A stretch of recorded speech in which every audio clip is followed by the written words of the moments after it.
Bismillahirrahmanirrahim. Assalamualaikum warahmatullahi wabarakatuh. Alhamdulillahi ala ihsanihi wa syukru lahu ala taufiqihi wa amtinanihi wa asyhadu an la ilaha illallah wahdahu la syarika lahu ta'ziman li sya'nihi wa asyhadu anna Muhammadan abduhu wa rasuluhu da'ila ridwani. Allahumma salli alaihi wa ala alihi wa ashabihi wa ikhwani. Hadirin dan hadirat yang dirahmati oleh Allah Subhanahu wa taala.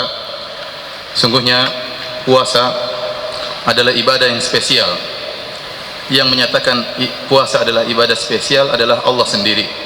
Dalam hadis qudsi Allah Subhanahu wa taala berfirman, "Kullu amali ibni Adam lahu illa shiyam, fa innahu li wa ana ajzi bihi." Seluruh amalan anak Adam adalah untuk dirinya kecuali puasa. Maka puasa adalah spesial untukku dan aku akan memberi balasan terhadap ibadah puasa tersebut. Apa nilai spesial puasa? Kenapa sampai Allah Subhanahu wa taala menyatakan demikian? Para ulama berusaha menjelaskan tentang hal ini. Di antaranya Al-Hafidz Ibnu Hajar dalam Fathul Bari menyatakan di antara keistimewaan puasa bahwasanya puasa itu adalah ibadah yang selamat dari riya. Berbeda dengan ibadah-ibadah yang lain. Kalau salat orang bisa lihat, apalagi umrah ya. Orang bisa lihat seorang pakai kain ihram, apalagi sambil selfie, tentu lebih kelihatan lagi ya. Jadi banyak ibadah yang dilihat, tapi puasa tidak dilihat oleh orang, kecuali orang yang berpuasa mengabarkan kepada orang lain, saya sedang berpuasa, bukannya riya, hanya mau kasih tahu aja ya. Nah, itu baru ketahuan. Tapi asalnya tidak ketahuan. Maka tatkala ibadah semakin ikhlas, dia semakin spesial di sisi Allah Subhanahu wa taala. Tatkala ibadah semakin tidak kelihatan, semakin spesial di sisi Allah Subhanahu wa taala. Ini tafsiran pertama tentang nilai spesial puasa. Tafsiran yang lain bahwasanya Allah mengatakan wa ana ajzi bihi, aku yang akan beri balasan terhadap puasa ya. Kenapa? Karena selain puasa pahalanya disebutkan oleh Allah Subhanahu wa taala, disebutkan oleh Nabi sallallahu alaihi wasallam, dilipat gandakan sampai 10 sampai 700 kali lipat, ila masya Allah, sampai kelipatan yang Allah kehendaki. Adapun puasa tanpa batasan, tanpa batasan. Oleh karenanya banyak para ulama menafsirkan firman Allah Subhanahu wa taala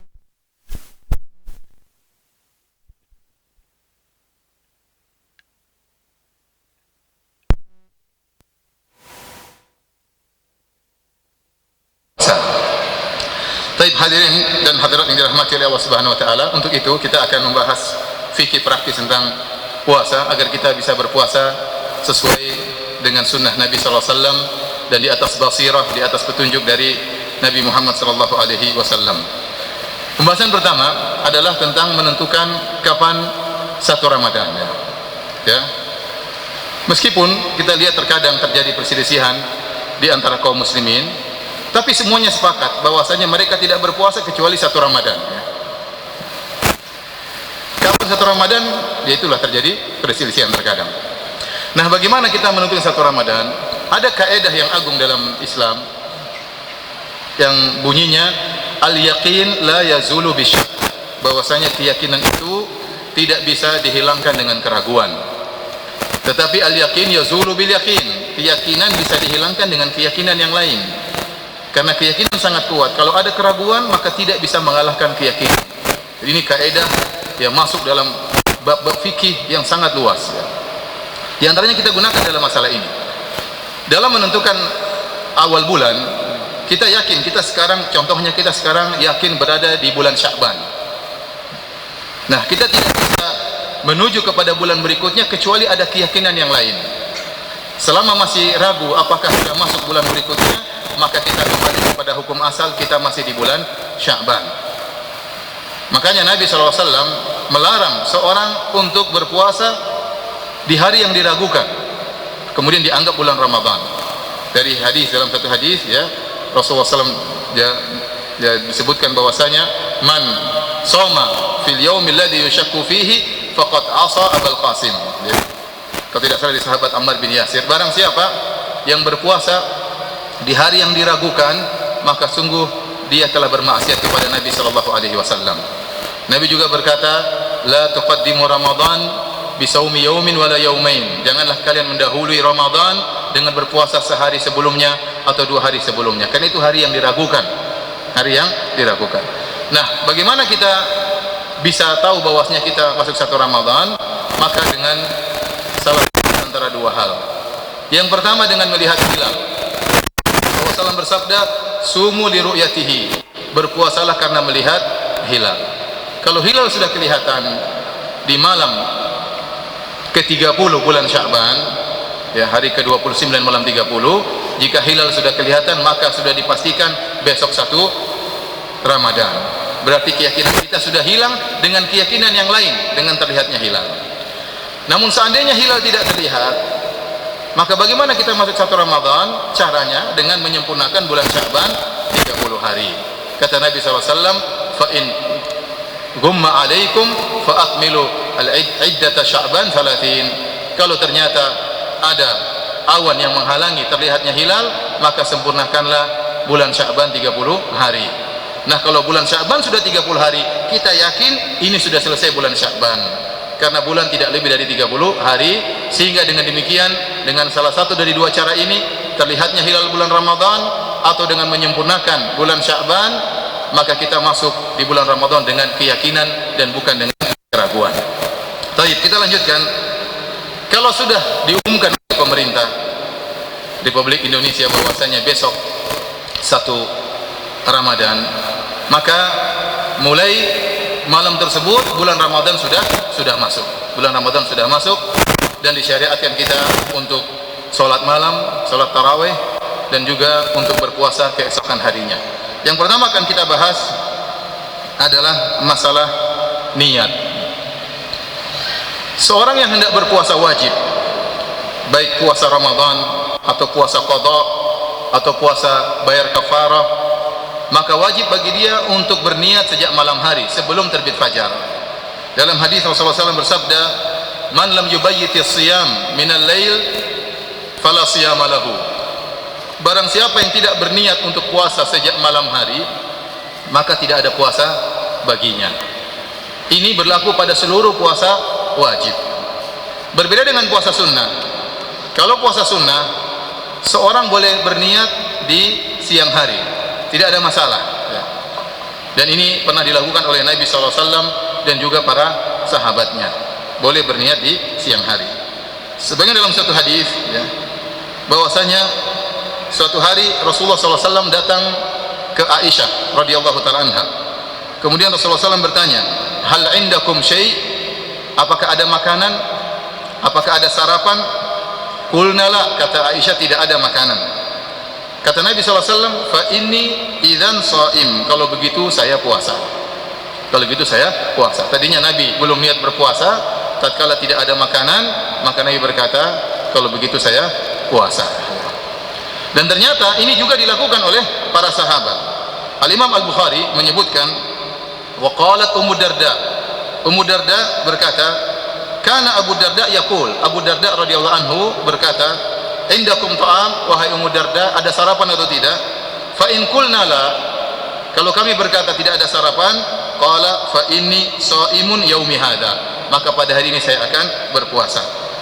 Wa fa'alahu Abu Talha, ternyata ini juga dilakukan oleh Abu Talha, dilakukan oleh Abu Hurairah, dilakukan oleh Ibnu Abbas, dilakukan oleh Hudzaifah radhiyallahu taala anhum ajma'in. Ternyata ini kebiasaan Nabi dan para sahabat.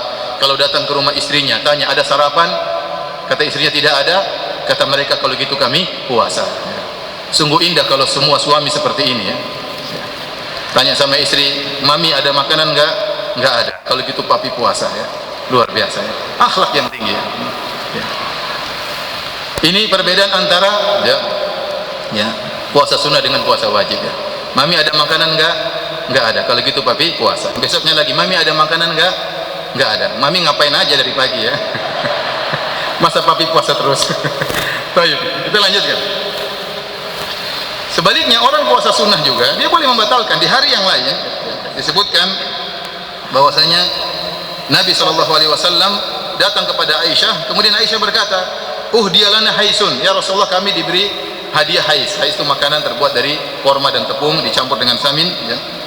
Kemudian kata Rasulullah SAW, adini, dekatkan makanan tersebut kepadaku. Faqad asbahtu shaiman, tadi pagi saya puasa. Fa akala, kemudian Nabi berbuka. Ini faedah kedua, perbedaan puasa sunnah dengan puasa wajib. Kalau puasa sunnah, seorang berpuasa dia boleh berbuka.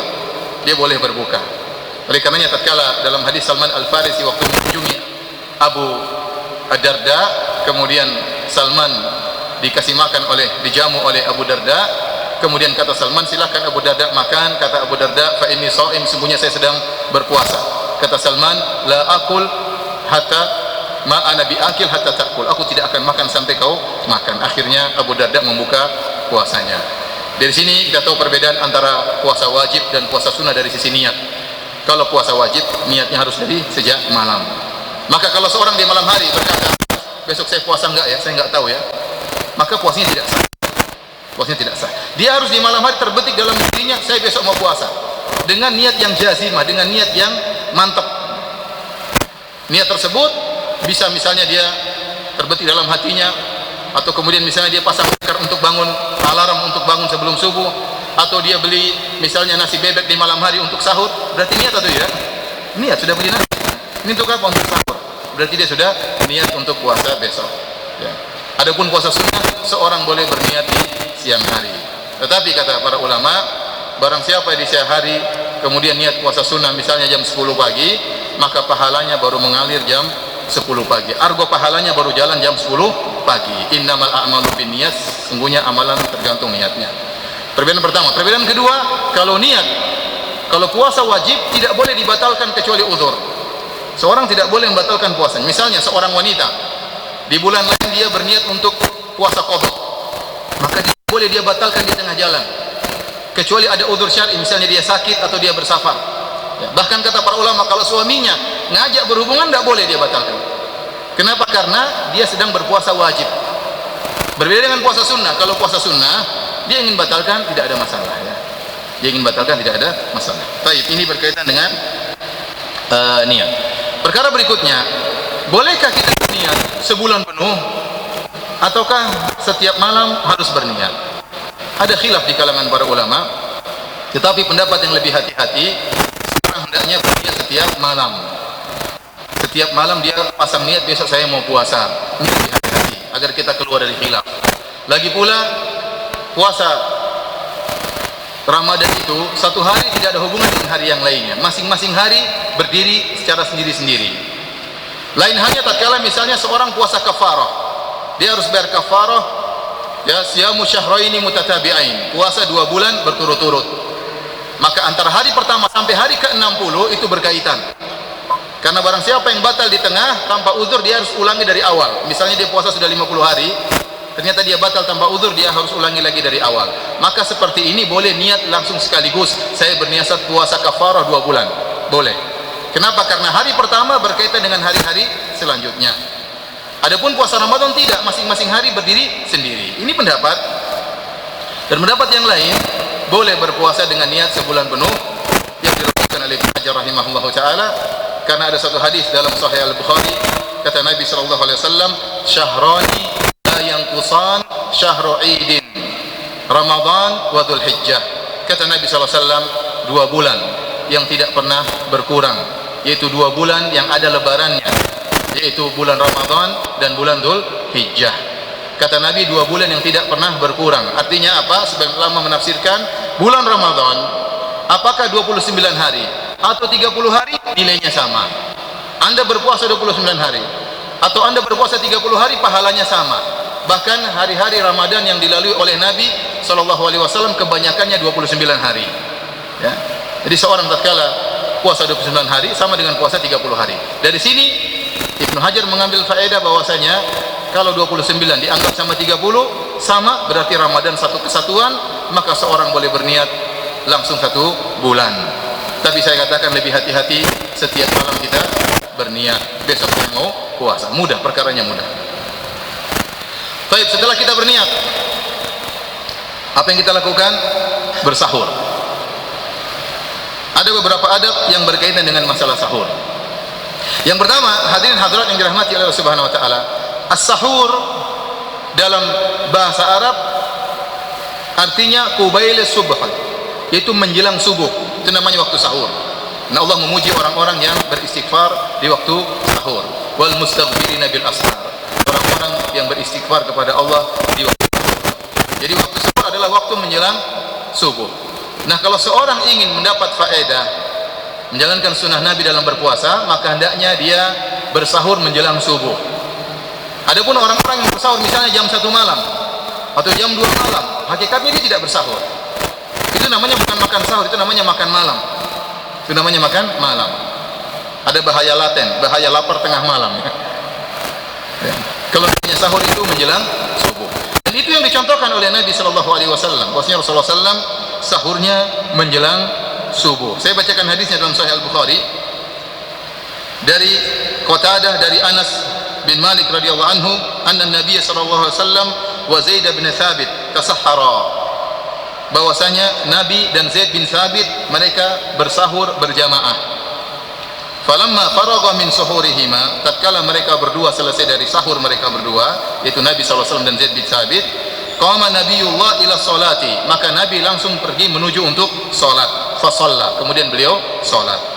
Qulna li Anas, kami pun bertanya kepada Anas bin Malik, kam kana baina faraghihima min suhurihima wa dukhulihima fi salat. Berapa jarak? Perhatikan ini. Berapa jarak antara selesainya makan sampai masuk waktu salat? Berapa jarak? Anas berkata, qadru ma yaqra'ur rajulu 50 ayat. Ukuran seorang membaca 50 ayat. Ukuran seorang baca 50 ayat. Ya. Kalau kita baca 50 ayat itu kira-kira 16 menit. Saya tadi lihat beberapa qari. Tadi saya pilih beberapa qari yang bacaannya agak cepat. Saya lihat sekitar 16 menit. Ada qari yang lebih lama lagi. Jadi kira-kira 15 menit jarak antara Nabi selesai makan sampai qomat, sampai Nabi mulai sholat. Ini berarti jarak antara selesai sahur Nabi dengan azan sangat cepat. Karena setelah azan Nabi SAW masih sholat 2 rakaat qabla subuh, kemudian Nabi masih muttaji', masih berbaring, baru kemudian qomat. Berarti jarak antara selesai sahur dengan azan sangat dekat. Ini juga diisyaratkan oleh Nabi SAW. Nabi berkata, ya, inna Bilalan yu'adzinu bil-lail. Sungguhnya Bilal itu mengumandangkan adzan pertama masih gelap. Fakulu washrabu hatta yu'adzina Ibnu Ummi Maktum. Maka makanlah dan minumlah kalian, bersahurlah kalian sampai Ibnu Ummi Maktum mengumandangkan adzan kedua. Jadi di zaman Nabi ada 2 tukang adzan. Bilal mengumandangkan adzan pertama, kemudian Ibnu Ummi Maktum mengumandangkan adzan kedua. Jarak antara adzan pertama dan kedua tidak lama. Sekedar Bilal turun dari atas, kemudian gantian Ibnu Ummi Maktum yang naik ke atas. Taruhlah jaraknya cuma 10 menit atau 15 menit, tidak lama. Ya, tidak. Berarti Nabi masih menganjurkan makan sampai menjelang adzan subuh. Jadi perhatikan di sini, ini kalau ingin ikut sunnah, kita berusaha sahur menjelang adzan, dan itu yang terbaik sesuai dengan sunnah Nabi Shallallahu Alaihi Wasallam. Baik, hadis ini juga dalil bahwasanya dianjurkan untuk sahur berjamaah.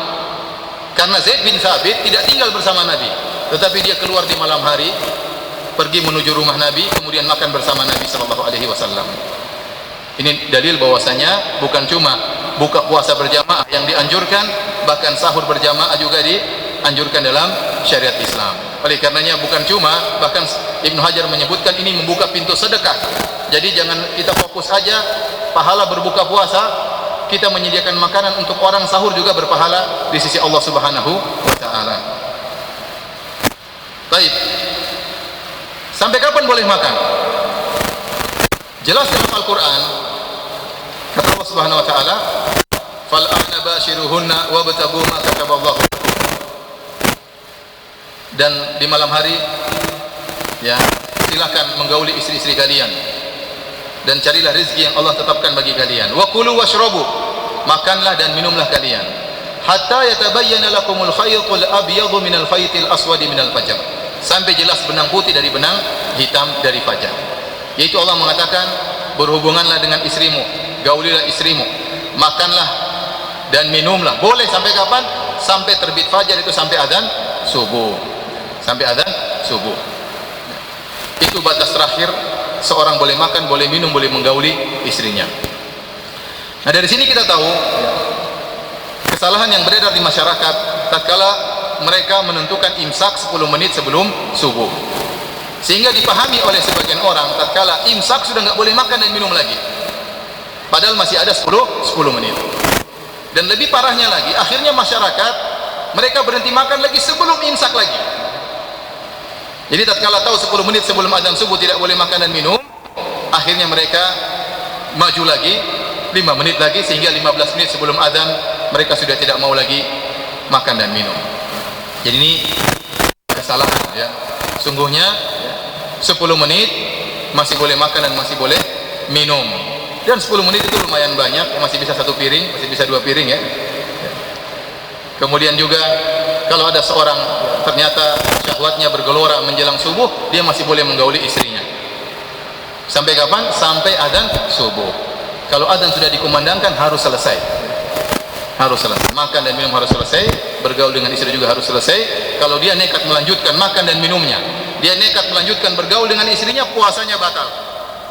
Puasanya batal. Kenapa? Allah sudah kasih batasan, tidak boleh makan dan minum sampai terbit fajar, sampai azan subuh. Jika azan subuh sudah dikumandangkan dengan waktu yang tepat, dia masih nekat makan, puasanya batal. Dia masih nekat minum, puasanya batal. Dia masih nekat berhubungan dengan istrinya, puasanya batal. Perhatikan masalah ini, hati-hati.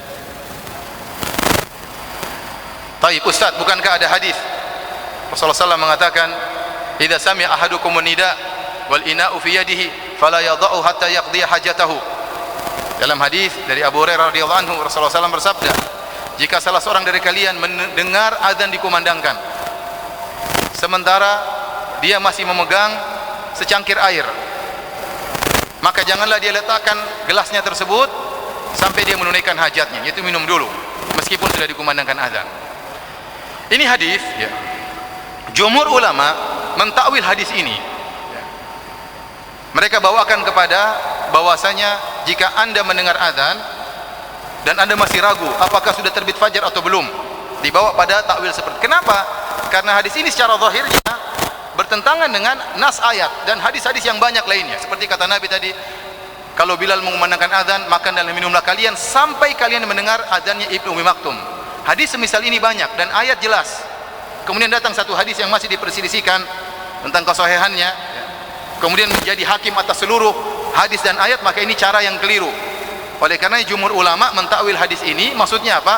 Kalau Anda mendengar azan dan Anda ragu ini masih sudah masuk atau belum, mungkin yang muadzinnya salah, maka Anda boleh minum, boleh melanjutkan.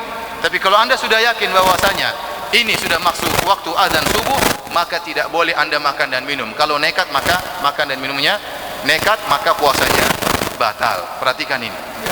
Karena sebagian orang santai, dia sudah terlambat bangun, kemudian azan sudah dikumandangkan, dia masih santai. Kata dia, bu itu tempenya keluarin, kerupuknya turunin ya, masih santai makan. Sambalnya juga tolong dibawain.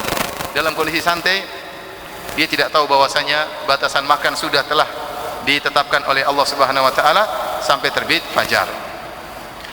Kalau zaman dahulu kita dapati banyak riwayat dari para sahabat, dari Ibnu Umar bin Khattab, dari Ibnu Abbas radhiyallahu anhuma ya. Ibnu Abbas radhiyallahu anhuma atau sahabat yang lain tatkala di akhir umur mereka buta. Sebagian mereka buta. Sehingga kalau tidak salah Ibnu Abbas, dia bertanya kepada 2 orang, apakah sudah terbit fajar? Yang satu mengatakan sudah, yang satu mengatakan belum. Kata Ibnu Abbas, kalau begitu saya masih makan. Kalian masih apa? Ragu. Kalian masih ragu. Kenapa? Karena Allah menyuruh makan dan minum hatta yatabayyan, sampai jelas. Berarti kalau masih ragu boleh makan dan minum. Ya, ini di zaman dahulu sering terjadi. Tapi zaman sekarang orang sudah bisa menentukan apa? Fajar dengan tepat jam sekian, maka itu dijadikan patokan. Tapi seandainya misalnya kita keluar lagi liburan, kemudian kita tidak tahu jadwal subuh jam berapa, maka kita tinggal melihat langsung fajar sudah terbit atau belum. Selama kita ragu, kita masih boleh makan dan minum. Tapi kalau sudah dipastikan bahwasanya fajar sudah muncul, maka tidak boleh makan dan minum. Barang siapa yang sengaja makan dan minum, maka puasanya batal. Taib. Hadirin dan hadirat yang rahmati Allah Subhanahu wa taala, kita lanjutkan ya. Kemudian di siang hari seorang berpuasa. Seorang berpuasa dan dia menghindari pembatal-pembatal puasa yang disebutkan, diisyaratkan oleh Allah Subhanahu wa taala, itu jima, berhubungan dengan istri, kemudian makan dan minum. Semua yang maknanya sama dengan makan dan minum, maka membatalkan puasa ya. Kalau dia sengaja makan dan minum atau sengaja berjima dengan istrinya di siang hari bulan Ramadan, maka puasanya batal dan dia dosa besar. Dia berdosa dan puasanya batal ya. Dia telah bermaksiat kepada Allah Subhanahu wa taala. Kecuali kalau dia lupa. Kalau dia lupa makan dan minum, maka tidak mengapa ya. Sebagaimana disebutkan dalam banyak hadis. Di antaranya dalam hadis Rasulullah SAW bersabda dalam Sahih Al-Bukhari, "Idza nasiya fa akala wa syariba falyutimma shaumahu." Kalau seorang lupa padahal dia sedang berpuasa, kemudian dia makan dan minum, maka hendaknya dia melanjutkan puasanya. Fa inna ma at'amahu Allah wa saqah, karena sungguhnya itu makanan yang Allah berikan kepada dia dan itu minuman yang Allah berikan kepada dia. Rizqun saqahullahu lahu, itu rezeki yang Allah berikan kepada dia. Seandainya seorang pulang dari kantor, kemudian dia lupa, lagi panas-panas, kemudian dia buka kulkas, kemudian dia minum air, kemudian dia makan cendol ya. Ada gado-gado dia makan, setelah kenyang baru dia ingat, nggak ada masalah. Berarti rezeki dia banyak hari itu ya. Ada cendol, ada minuman, ada gado-gado. Itu namanya rezeki. Saya pernah diundang oleh seorang ngisi pengajian di pagi hari ya. Kemudian karena terlalu pagi kita datang, akhirnya dia undang saya sarapan. Itu hari Senin atau hari Kamis, dia sedang puasa orang ini. Akhirnya kita pun pergi ke warung, tanya, "Mbak, mie ayam sudah buka?" "Sudah ada." "Belum ada." "Nasi goreng gimana?" "Belum siap Pak." Sudah tanya makanan, "Kue ini belum siap, ini belum siap, ini belum siap." Ternyata yang siap cuma teh manis. Akhirnya saya dan dia pun minum. Setelah teh manis habis, dia bilang, "Ya Allah Ustadz, saya sedang puasa ternyata." Saya bilang, "Lanjutkan puasa." Ternyata rezekinya cuma teh manis ya. Nasi goreng lewat, mie ayam lewat, dia nggak dapat. Dan pendapat yang rajih tidak ada bedanya makan banyak maupun makan sedikit selama benar-benar lupa. Jadi dinaskan oleh Ibnu Hajar karena ada hadis yang menunjukkan akan hal tersebut. Ada seorang wanita, dia makan, kemudian setelah dia selesai makan, dia baru ingat bahwasanya dia sedang berpuasa. Maka Nabi SAW menyuruh dia untuk ya menyambung puasanya. Ada sahabat yang tegur, dia berkata, "Al-ana ba'da ma syabi'ti." Lupa. Kalau lupa, itu namanya rezeki dari Allah Subhanahu wa taala. Lanjutkan puasa. Pertanyaan, "Ustaz, bagaimana kalau seorang lupa kemudian dia menggauli istrinya?" Dia lupa kalau sedang berpuasa. Mungkin atau tidak? Agak susah dihayalkan. Ada seorang suami, dia sedang puasa, dia lupa, akhirnya dia menjumpai istri. Tapi mungkin terjadi. Ya. Apalagi dua-duanya sama-sama lupa ya.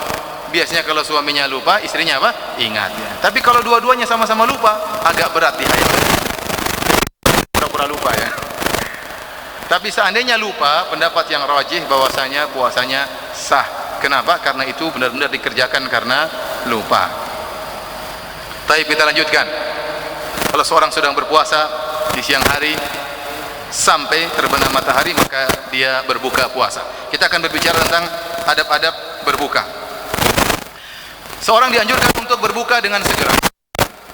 Dalam hadis suatu hari Rasulullah SAW sedang berjalan dengan para sahabat, matahari telah tenggelam, maka Rasulullah SAW berkata, "Ya fulan, inzil fajdah lana." Wahai fulan, turunlah engkau dan segera buka kita. Ya. Kemudian kata dia, "Ya Rasulullah, wahai Rasulullah, kalau ditunda lagi, ini baru kenapa nggak ditunda lagi?" Kata Rasulullah, "Inzil fajdah lana." Segera bikin siapkan makanan untuk berbuka. Kemudian ada yang berkata, "Ya Rasulullah, inna alaika naharon." Ya Rasulullah, masih siang. Kata Rasulullah SAW, segera berbuka ya. Jadi ini menunjukkan matahari baru saja tenggelam, Rasulullah SAW langsung berbuka. Tidak ditunda-tunda lagi oleh Nabi SAW. Itu sunnahnya. Jadi seandainya kalau anda misalnya dengan istri lagi duduk di tepi pantai menantikan matahari tenggelam, melihat matahari di cakrawala, ternyata matahari turun sedikit demi sedikit, akhirnya tenggelam, maka silakan berbuka meskipun azan belum dikumandangkan. Kenapa? Karena anda sudah melihat dengan yakin matahari tersebut bulatannya telah apa? Telah hilang. Nggak usah ragu-ragu, segera makan. Nggak usah bilang, "Sabar mas, siapa tahu mataharinya naik lagi." Ya. Nggak akan naik. Sudah, kalau sudah tenggelam silakan berbuka. Nggak usah ragu-ragu ya. Tapi seandainya matahari tidak di depan kita, maka kita menunggu azan. Kita yakin ada muadzin yang terpercaya, yang amanah. Kalau dia sudah azan, maka kita langsung berbuka, tidak ditunda-tunda lagi. Dan hadis-hadis tentang keutamaan berbuka dengan cepat banyak ya. Taib. Dan jangan lupa, di antara adab yang penting bagi orang yang hendak berbuka, jangan lupa untuk berdoa kepada Allah Subhanahu wa taala, ya. Sebenarnya seorang berpuasa kapan dia berdoa dikabulkan. Di antara doa yang dikabulkan oleh Allah tidak diragukan adalah doa usaim, doanya orang yang sedang berpuasa. Hatta yuftir, sampai dia berbuka. Jadi selama dia berpuasa doanya dikabulkan. Tetapi Syekh Utsaimin rahimahullahu taala, ya, mengisyaratkan bahwasanya di antara kondisi terbaik kita berdoa tatkala menjelang berbuka. Kenapa? Ada hadis riwayat hina yuftir, tapi hadisnya dhaif, ya. Tentang dianjurkannya berbuka tatkala berdoa tatkala menjelang berbuka. Hadisnya dhaif. Tetapi dari kondisi seorang yang sedang berpuasa, menjelang dia berbuka, dia sedang berada dalam puncak-puncak kelaparan, puncak-puncak kehausan, ya, maka saat itu kalau dia berdoa lebih mudah dikabulkan oleh Allah Subhanahu wa taala. Dan ini yang saya lihat dipraktekkan di Masjid Nabawi di Mekah, ya. Tatkala menjelang berbuka, semua orang mengadakan kedua tangan mereka untuk meminta kepada Allah Subhanahu wa taala. Tangisan mengalir di mana-mana, ya. Benar-benar mereka meminta. Maka saya ingin, ya, para hadirin hadirat, kalau menjelang berbuka di puncak-puncak rasa dahaga, puncak-puncak lapar, mintalah kepada Allah Subhanahu wa taala. Rahmat Allah akan cepat turun bagi orang dalam kondisinya seperti itu, ya. Tapi sunnah ini kurang hidup, ya. Di tempat kita kalau mau berbuka sudah sibuk mengamankan makanan. Cendol disiapkan, ya, gorengan, ya, korma enggak usah, yang penting gorengannya ada. Ya sudah, kalau Anda sudah amankan makanan Anda, sudah aman, ya sekarang berdoa kepada Allah Subhanahu wa taala. Ngobrol nanti aja, ya. Banyakan orang sambil nunggu buka mereka ngobrol. Padahal itu waktu-waktu yang penting seorang berdoa kepada Allah Subhanahu wa taala agar dikabulkan Allah Subhanahu wa taala, ya. Baik. Yang terakhir, ya, kita bahas tentang adab salat tarawih. Adab salat tarawih di malam hari, maka jangan sampai meninggalkan salat tarawih. Di antara hal-hal salat tarawih, yang pertama, jumlah salat tarawih rakaatnya tidak terbatas, tidak ada jumlah tertentu. Dan ini pendapat jumhur ulama, ini pendapat jumhur ulama, ini pendapat 4 mazhab. Bahkan ada yang mengatakan ini ijma' para salaf, bahwasanya tidak ada jumlah tertentu untuk waktu salat. Dan mereka semua sepakat bahwasanya salat 11 rakaat atau 13 rakaat itu yang terbaik jika dikerjakan sesuai dengan sunnah Nabi sallallahu alaihi wasallam. Tetapi banyak orang tidak kuat berdiri lama.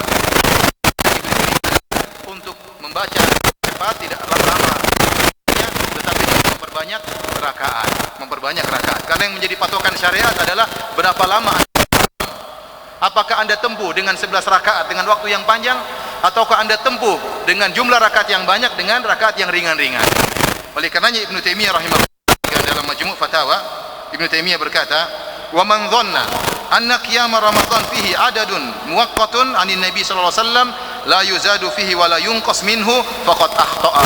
Kata Ibnu Taimiyah, barang siapa yang menyangka bahwasanya salat tarawih di bulan Ramadan itu ada jumlah tertentu, tidak boleh ditambah, tidak boleh dikurangi, faqad akhta'a, sungguh dia telah bersalah. Sungguh dia telah salah. Oleh karenanya tidak diriwayatkan dari seorang salaf pun yang mengatakan bahwasanya salat lebih dari 11 rakaat adalah bid'ah. Tidak diriwayatkan dari seorang salaf pun, ya. Adapun sebagian riwayat dari Imam Malik maka riwayatnya lemah, ya. Nah, mereka ternyata para salaf memahami hadis Nabi Aisyah radhiyallahu anha bahwasanya Nabi sallallahu alaihi wasallam tidak pernah salat lebih dari 11 rakaat di Ramadan maupun di luar bulan Ramadan. Mereka salaf tidak memahami hadis tersebut, berarti tidak boleh nambah. Mereka tidak memahami demikian. Dan kita berusaha memahami hadis Nabi dengan pemahaman salaf. Saya ulangi, kita berusaha memahami hadis Nabi dengan pemahaman apa? Salaf, bukan kita pahami dengan pemahaman kita sendiri. Oleh karenanya memang ada sebagian ulama mengatakan tidak boleh, namun saya katakan ini menyelisih pendapat jumhur ulama. Dan tadi kata Ibnu Taimiyah, barang siapa menganggap tidak boleh lebih dari 11, tidak boleh kurang dari 11, maka dia telah bersalah. Adapun secara dalil maka banyak. Di antara dalilnya, ya, hadis yang masyhur tatkala ada seorang bertanya kepada Nabi, "Ya Rasulullah, kaifa salatul lail?" Ya Rasulullah, bagaimana salat malam? Maka Rasulullah SAW mengatakan, "Salatul lail mathna mathna." Salat malam itu 2 rakaat, 2 rakaat. Fa idza khashiya ahadukum subh falyusalli wahidatan tutiru lahu ma qad shalla. Kalau dia takut terbit fajar, sudah azan subuh, maka dia witir 1 rakaat. Di sini Nabi buka pintu, kata Nabi salat malam 2 rakaat, 2 rakaat. Ini yang bertanya dalam sebagian riwayat orang Badui. Dalam sebagian riwayat orang yang bertanya ini riwayat dari orang Badui. Berarti dia datang dari jauh dan dia tidak tahu bagaimana cara sholat Nabi. Tentang cara sholatnya saja dia tidak tahu, apalagi jumlah rakaatnya. Saya ulangi, tentang cara sholatnya saja dia tidak tahu, apalagi jumlah rakaatnya. Maka Nabi jelaskan sholat malam 2 rakaat 2 rakaat. Seandainya ada batasan rakaat, maka Nabi akan berkata dan tidak boleh lebih dari 11. Paham? Ini orang dari jauh, dia tidak tahu. Jangankan jumlah rakaat, cara sholat pun dia tidak tahu. Maka Nabi jelaskan cara sholat malam itu 2 rakaat 2 rakaat. Rasulullah SAW buka pintu bebas, ya, nggak ada masalah. Tapi kalau kamu takut subuh, maka witir 1 rakaat. Ini dijadikan dalil oleh jumhur bahwasanya sholat malam tidak ada batasan rakaatnya. Dalil yang kedua, ya, hadis juga yang panjang, ya, dari Abu Dzar radhiyallahu taala anhu. Beliau berkata, sumna ma Rasulillah sallallahu alaihi wasallam Ramadan falam yakum bina syai'an minasyahr hatta baqiya sab'un. Kami berpuasa bersama Nabi sallallahu alaihi wasallam dan Nabi tidak salat tarawih bersama kami kecuali tinggal 7 malam, baru kemudian Rasulullah SAW salat.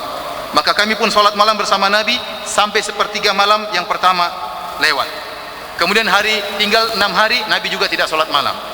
Tatkala tinggal 5 hari, maka Nabi juga salat tarawih sampai dhahaba syatrul lail, sampai tengah malam lewat. Jadi ini dalil bahwasanya Nabi salat tarawihnya di awal malam, ya. Saya ulangi, ini dalil Nabi salat tarawih ba'da isya langsung Nabi salat tarawih. Nabi tidak mengakhirkan salat tarawih bersama jamaah. Kalau Anda ingin salat malam sendiri, bagusnya di akhir malam. Tetapi kalau Anda salat sebagai imam, maka di awal malam. Tatkala sudah lewat tengah malam, maka kami berkata, ya Rasulullah, lau nafaltana baqiyata lailatina hadhihi. Jadi Rasulullah SAW sudah selesai salat, sudah witir selesai, maka sahabat minta tambah. Kata para sahabat, ya Rasulullah, bagaimana kalau masih ada tengah malam, lanjut lagi. Kita kalau imam salat tengah malam, bayangkan tengah malam, dari awal malam sampai tengah malam mungkin 3 jam. Kalau imamnya selesai, kita bilang apa? Alhamdulillah, selesai juga, ya. Sahabat tidak, ya. Sahabat Nabi sudah selesai tengah malam, mereka masih minta tambah setengah malam lagi. Bagaimana iman mereka? Tatkala mereka minta tambah, dipahami oleh sebagian ulama, ini dalil bahwasanya mereka tidak memahami ada batasan rakaat. Buktinya mereka minta tambah rakaat. Meskipun Nabi mengatakan, barang siapa yang sholat bersama imam sampai selesai, maka dicatat sholat semalam suntuk. Tapi Nabi tidak membatasi jumlah rakaat. Dalil yang ketiga, hadis riwayat Abu Daud tentang seorang sahabat yang bernama Talq. Suatu hari dia sholat di kampung anaknya. Dia sholat, kemudian dia sholat sampai selesai, kemudian dia witir. Wa autarabina, dia pun sholat witir. Tsumman hadara ila qaumi, setelah dia sholat bersama jamaah di kampung anaknya, dia pulang ke kampungnya. Ternyata orang kampungnya masih nunggu dia sholat.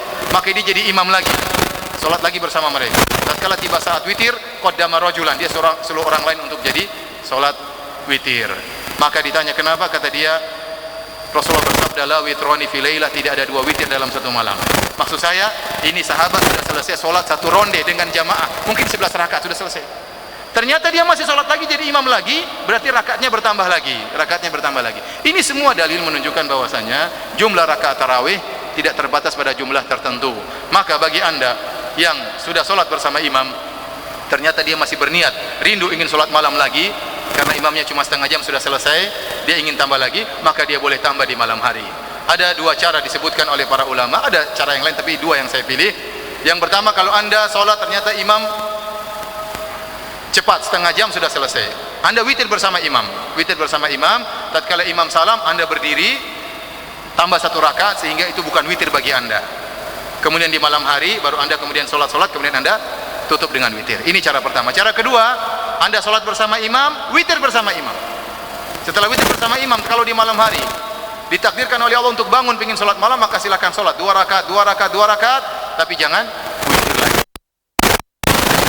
Dan hadis yang sahih, Rasulullah SAW pernah sholat genap setelah witir. Rasulullah SAW pernah sholat genap setelah witir. Taib. Demikian para hadirin hadirat yang dirahmati Allah Subhanahu wa taala, sedikit bekal dari fikih praktis di bulan Ramadan. Semoga Allah Subhanahu wa taala mudahkan kita untuk bertemu dengan Ramadan, dengan baik dan beribadah di bulan Ramadan. Wallahu taala alam bisawab. Terima kasih kepada Ustaz Firanda Anija. Mudah-mudahan yang beliau sampaikan menjadi ilmu yang bermanfaat buat kita, dan kita berdoa kepada Allah agar Allah menjadikan ilmu yang kita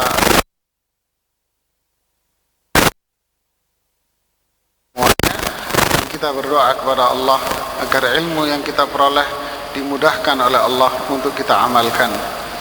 Para jamaah sekalian, informasi dari panitia jamaah yang masuk ke Masjid Istiqlal ini sangat membeludak sekali, sehingga Masjid Istiqlal tidak nampung kembali, hingga para jemaah yang datang belakangan mereka harus duduk di pinggir-pinggir jalan. Idza qila lakum tafassahu fil majalis fafsahu yafsahillahu lakum. Mohon para jemaah sekalian untuk merapatkan tempat duduknya.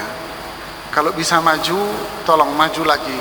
Kasihan yang di belakang, khususnya para akhwat, ibu-ibu.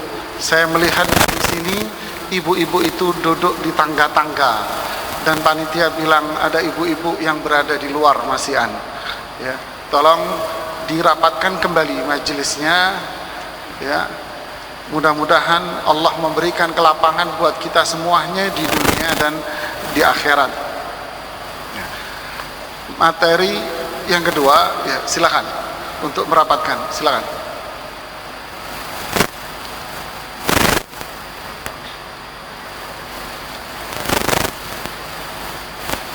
Silakan para jemaah yang di depan agak majuan. Kita memberikan kemudahan kepada para jemaah yang berada di luar, kasihan mereka.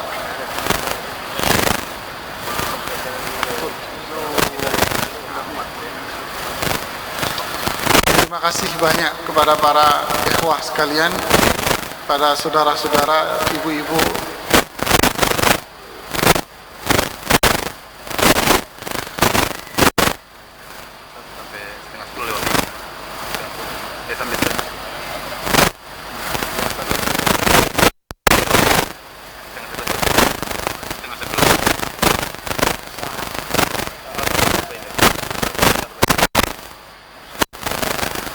Jazakumullahu khairan.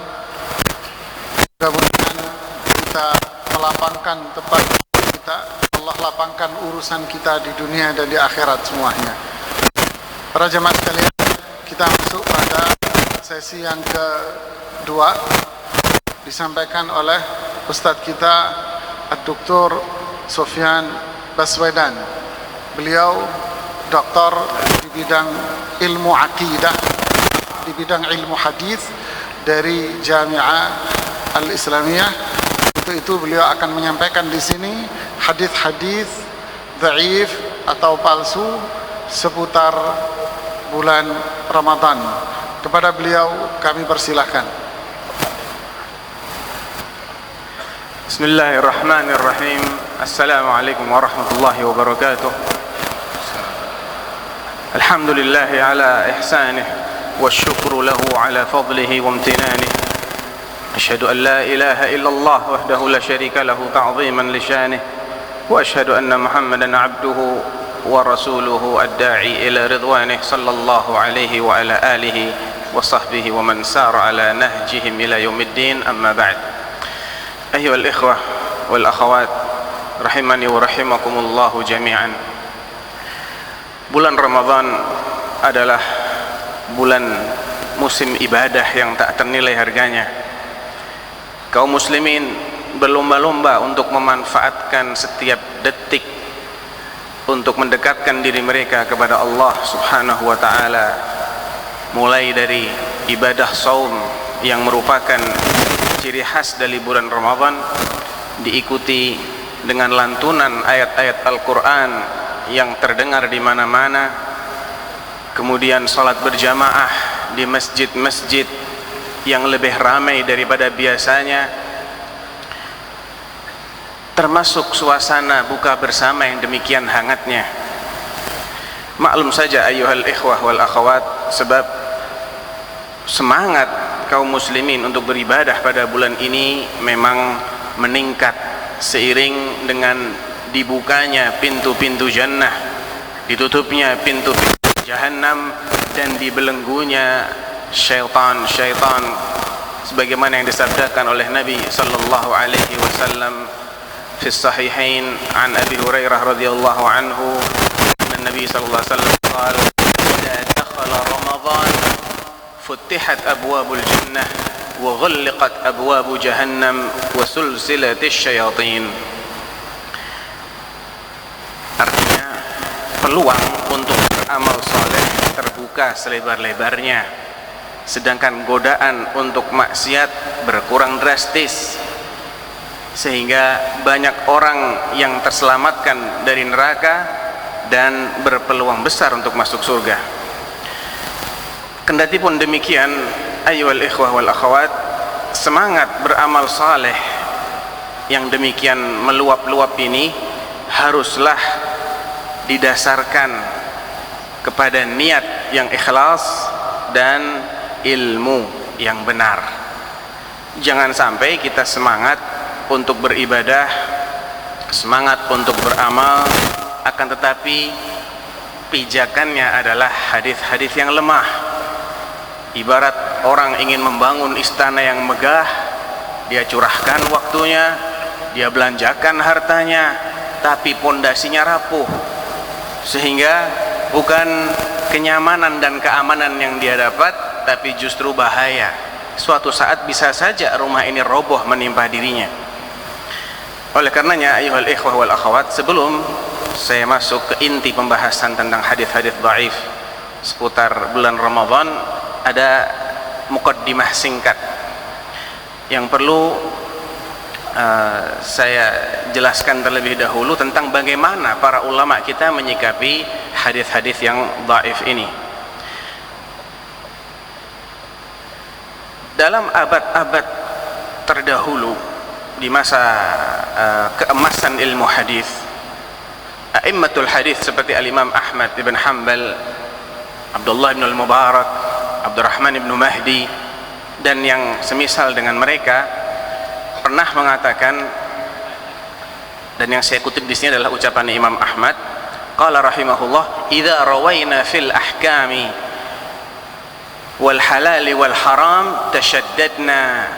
Kalau kami ini sedang meriwayatkan hadis-hadis ahkam, hadis yang bicara tentang hukum-hukum fikih, masalan menghalalkan sesuatu atau mengharamkan sesuatu, maka kita bersikap ketat. Bersikap apa? Ketat, tidak gampangan. Wa idza rawayna fil fadail was-sawabi wal-iqab tasahalna. Tapi kalau kita sedang meriwayatkan hadis-hadis yang berkaitan tentang fadilah amal, keutamaan yang dikandung oleh suatu amal, tentang pahala yang Allah janjikan atau siksa atas suatu perbuatan, maka kami agak bermudahan, agak gampang, tidak ketat. Ucapan para a'immah, imam-imam ahlul hadis ini terkadang disalahfahami oleh sebagian kalangan, bahkan oleh mereka yang datang kemudian.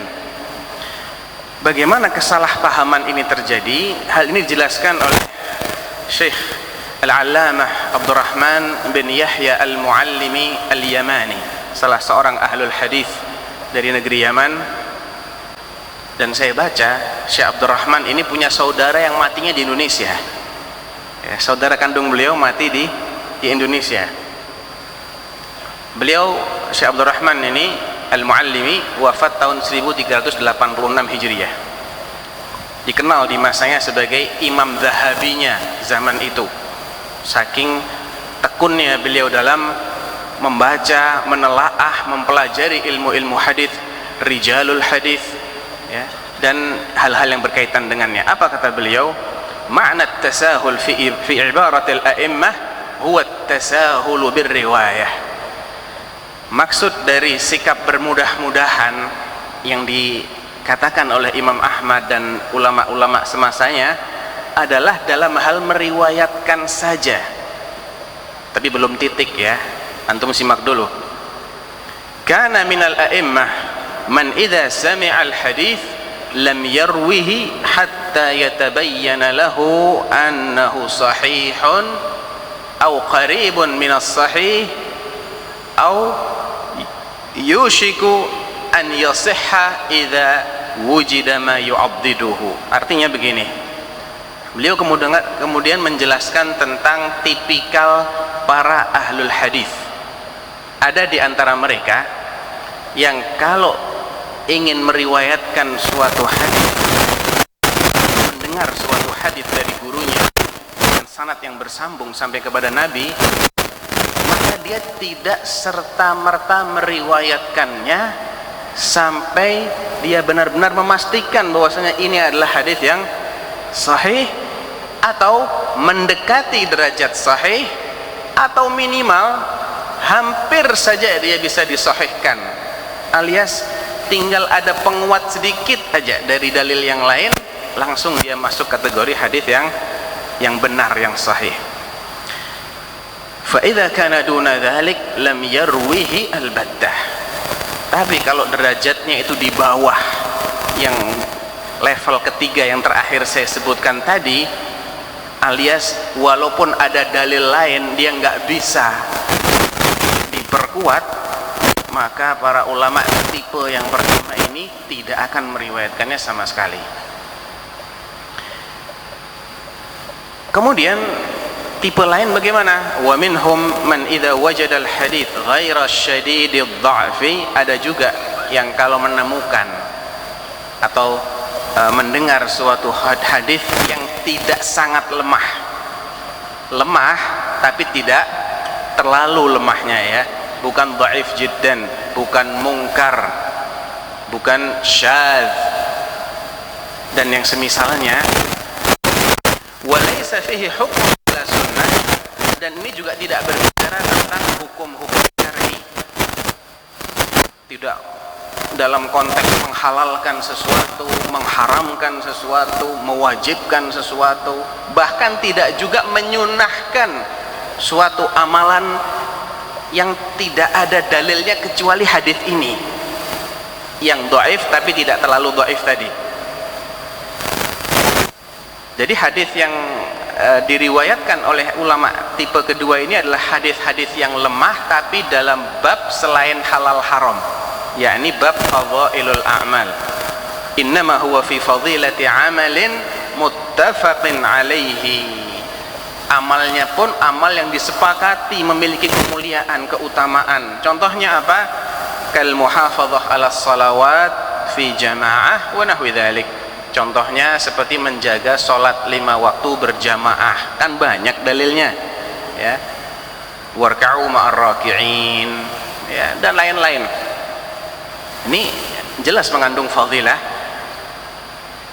Lam yamtani' min riwayatih, maka mereka tidak segan untuk meriwayatkannya. Jadi yang diriwayatkan ini oleh ulama tipe kedua adalah hadis dhaif dalam hal-hal yang sifatnya menjelaskan keutamaan suatu amalan yang memang sudah disepakati ini amalan punya fadilah. Fahadha huwal murad bittasahul fi ibaratihim. Inilah yang dimaksud mereka bermudah-mudahan tadi itu di dalam hal ini, khusus hadis-hadis yang dhaifnya tidak keterlaluan dan dia dalam bab fadhailul a'mal, fadilahnya pun sudah disepakati. Ada juga yang lain. Nah, ini mulai berkembang lagi.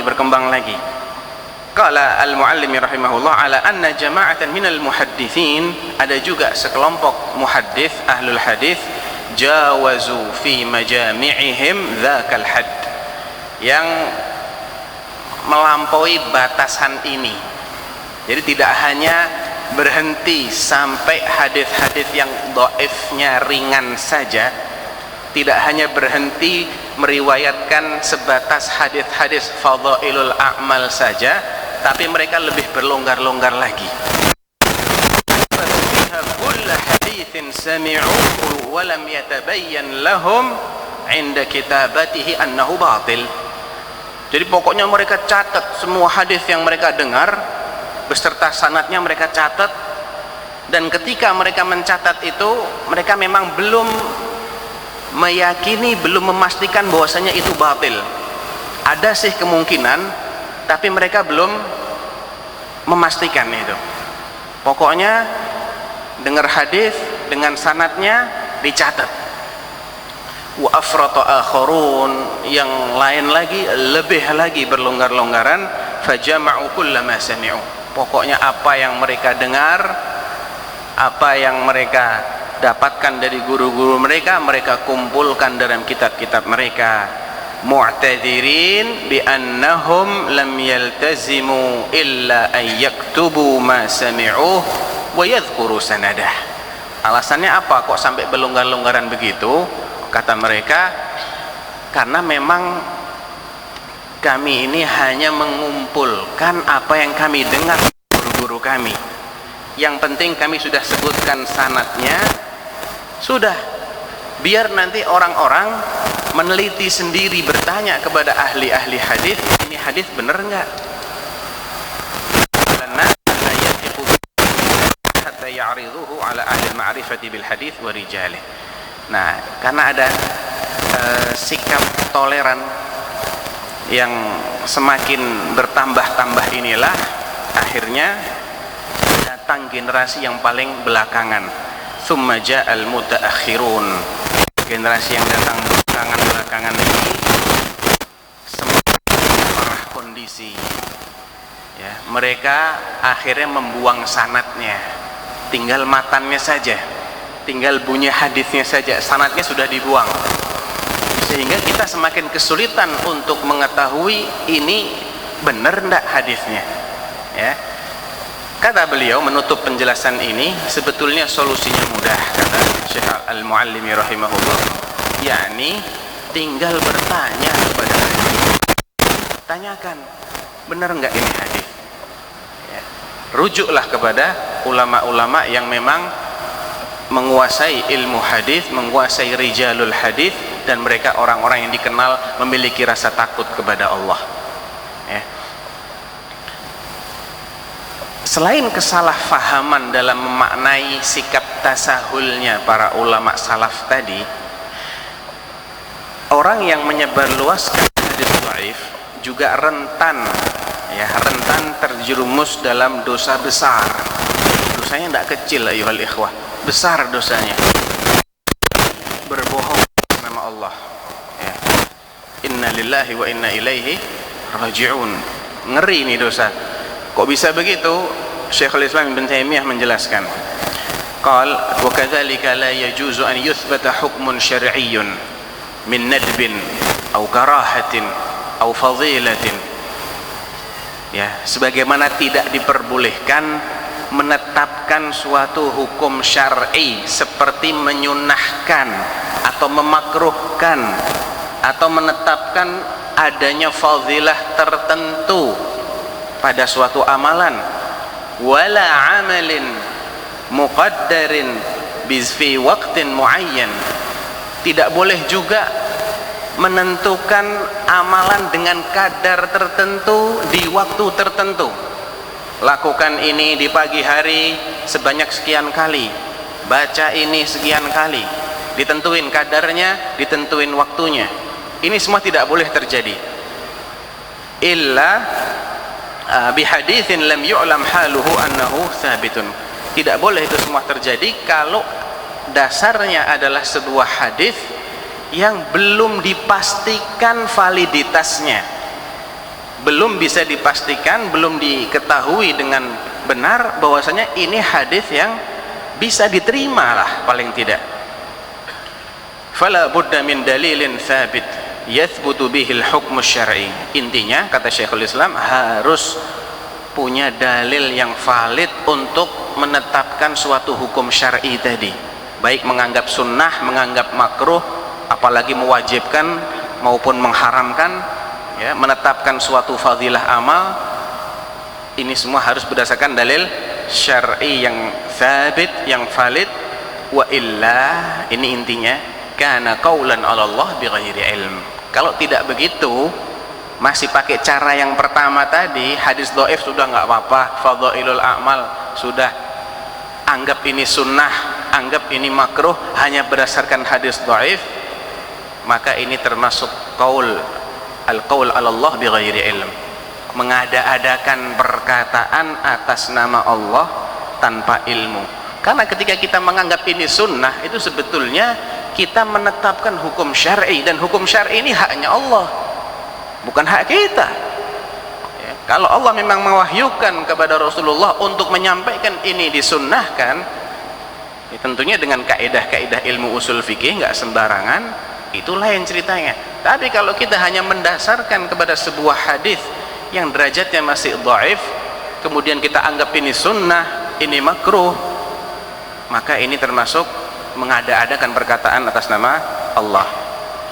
Ibn Taimiyah rahimahullah juga menjelaskan dalam kesempatan yang lain dalam Majmu' Fatawa beliau, walam yaqul ahadun minal a'immah, tidak ada satu orang imam pun, imam panutan kaum muslimin, yang mengatakan innahu yajuzu an yuj'ala syai'u wajiban aw mustahabban bihaditsin dhaif. Tidak boleh, tidak ada seorang imam pun yang mengatakan bolehnya suatu perbuatan dianggap wajib maupun mustahab atau sunnah berdasarkan hadis dhaif. Wa man qala hadza faqad khalafa al-ijma' wa man qala ghaira hadza faqad khalafa al-ijma'. Kalau ada yang membolehkan sesuatu dianggap wajib atau mustahab berdasarkan hadis dhaif, berarti dia telah menyelisihi ijma'. Ya. Taib. Bahaya terbesar bagi mereka yang bermudah-mudahan dalam menisbatkan suatu hadis kepada Nabi sallallahu alaihi wasallam. Bahaya besar bagi mereka yang bermudah-mudahan, dikit-dikit dapat hadis, hadisnya bagus, langsung di-share, sebarkan, ya. Jangan berhenti sama Anda. Tiap kali Anda kirim nanti 1000 orang sholawat, Anda dapat 1000 kali sekian puluh juta, Masya Allah, ya. Langsung gendut rekening pahalanya. Hati-hati, simak bagaimana peringatan Rasulullah sallallahu alaihi wasallam. Ini Rasulullah langsung loh yang kasih peringatan. Qala sallallahu alaihi wasallam, iyyakum wa kathratal hadithi anni. Hati-hati kalian, jangan kalian sering-sering menisbatkan suatu hadis kepadaku, banyak-banyak menyebutkan ini Nabi mengatakan begini begini begini.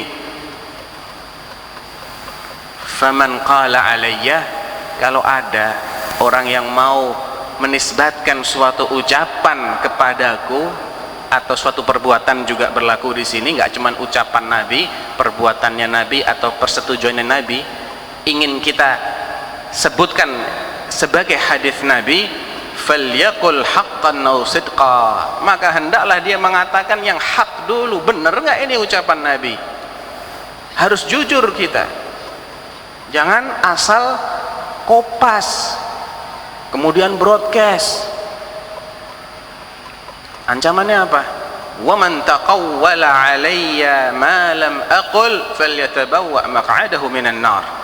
Kalau sampai ada orang yang menisbatkan suatu ucapan kepadaku padahal aku tidak pernah mengucapkannya, maka hendaklah dia memesan, membooking tempat tinggalnya di neraka. Sebagian ulama bahkan dengan dalil-dalil, dengan hadis yang nadanya seperti ini mengatakan orang yang sengaja berdusta atas nama Nabi itu murtad. Karena apa? Nabi tidak menyebutkan tempat yang dia booking kecuali neraka, nggak ada pilihan lain. Silahkan dia booking tempatnya di neraka, titik. Ini berat memang, ya.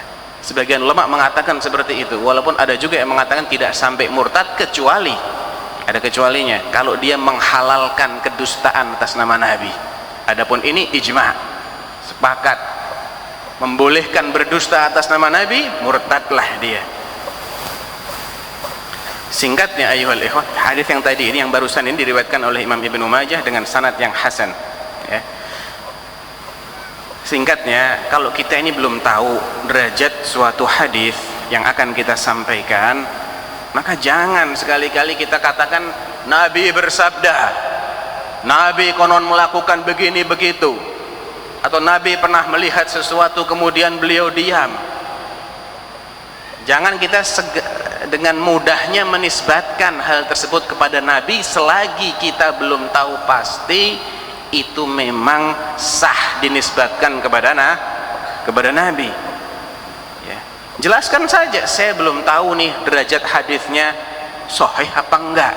Terus terang saya dengar begini, tapi saya tidak memastikan ini hadis sahih atau tidak. Paling tidak ada keterangan seperti itu.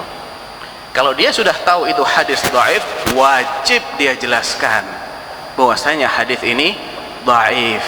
Yang mendhaifkan misalnya fulan minal ulama, Ibnu Hajar atau yang lainnya, Syekh Al-Albani, An-Nawawi dan yang lain-lain. Dia jelaskan bahwanya hadisnya adalah hadis dhaif. Baik, ini muqaddimah. Setelah kita mengetahui tentang bagaimana menyikapi hadis dhaif tadi, kita akan masuk ke inti masalah, yakni tentang beberapa hadis seputar bulan Ramadan. Yang pertama, hadis tentang bermaaf-maafan sebelum Ramadan. Nah, ada sebuah tradisi memang yang marak dilakukan, dan ini nggak saya temukan cuma di Indonesia, ternyata di Timur Tengah juga ada. Mereka berkirim-kirim SMS atau pesan WhatsApp, atau mungkin dulu zaman jadul dulu pakai surat, ya, ayo kita saling memaafkan menyambut datangnya bulan Ramadan, dosa-dosa antara kita gugurkan dan semisalnya. Cuman saya nemukan ini hadis made in Indonesia. Saya cari teks Arabnya nggak ada sama sekali. Ya, jadi produk dalam negeri ini hadis. Kalau teks Arabnya nggak ada, apalagi sanadnya. Ya. Jadi saya kasih hadis made in Indonesia ya, nggak apa-apa ya. Bunyinya gini: ketika Rasulullah sedang berkhutbah pada hari Jumat di bulan Sya'ban, beliau mengatakan amin sampai 3 kali. Dan para sahabat begitu mendengar Rasulullah mengatakan amin, terkejut dan spontan mereka ikut mengatakan amin. Pokoknya kalau Rasulullah bilang amin, kita langsung ikutin aja amin, nggak tahu alasannya kenapa, tanya belakangan. Tapi para sahabat bingung, kenapa Rasulullah sampai mengucapkan amin 3 kali. Selesai sholat Jumat, mereka bertanya, ada apa ya Rasulullah? Jawab beliau, ketika aku sedang khutbah, datanglah malaikat Jibril dan berbisik, hai Rasulullah, aminkan doaku ini. Antum dengerin baik-baik, ini doanya Rasulullah, kata hadis made in Indonesia ini. Doanya apa? Doanya Jibril, Rasulullah disuruh mengaminkan. Luar biasa kan, yang doa malaikat, yang ngaminkan Rasulullah. Tapi antum pikir dikit deh, kira-kira cocok gak itu dengan akhlaknya Rasulullah ya? Apa kata Jibril? Dan akhlaknya Jibril kira-kira pantas nggak kalau begini? Ya Allah, tolong abaikan puasa umat Muhammad apabila sebelum memasuki bulan Ramadan dia tidak melakukan hal-hal yang berikut. 1. Tidak memohon maaf terlebih dahulu kepada kedua orang tuanya, dalam kurung jika masih ada. Emang ada dalam kurungnya ini hadis. 2. Tidak bermaafan terlebih dahulu antara suami istri. 3. Tidak bermaafan terlebih dahulu dengan orang-orang sekitarnya. Ya. Kira-kira hadisnya batil apa betul? Batil. Betul jawaban itu. Ya, hadis ini jelas batil. Bukan karena nggak ada sanadnya saja dia batil, tapi matannya juga mungkar. Matan yang tidak cocok dengan dalil-dalil syar'i yang lain, tidak cocok dengan akhlak Rasulullah sallallahu alaihi wasallam. Beliau ini sosok orang yang sangat memprihatinkan kesejahteraan umatnya ya.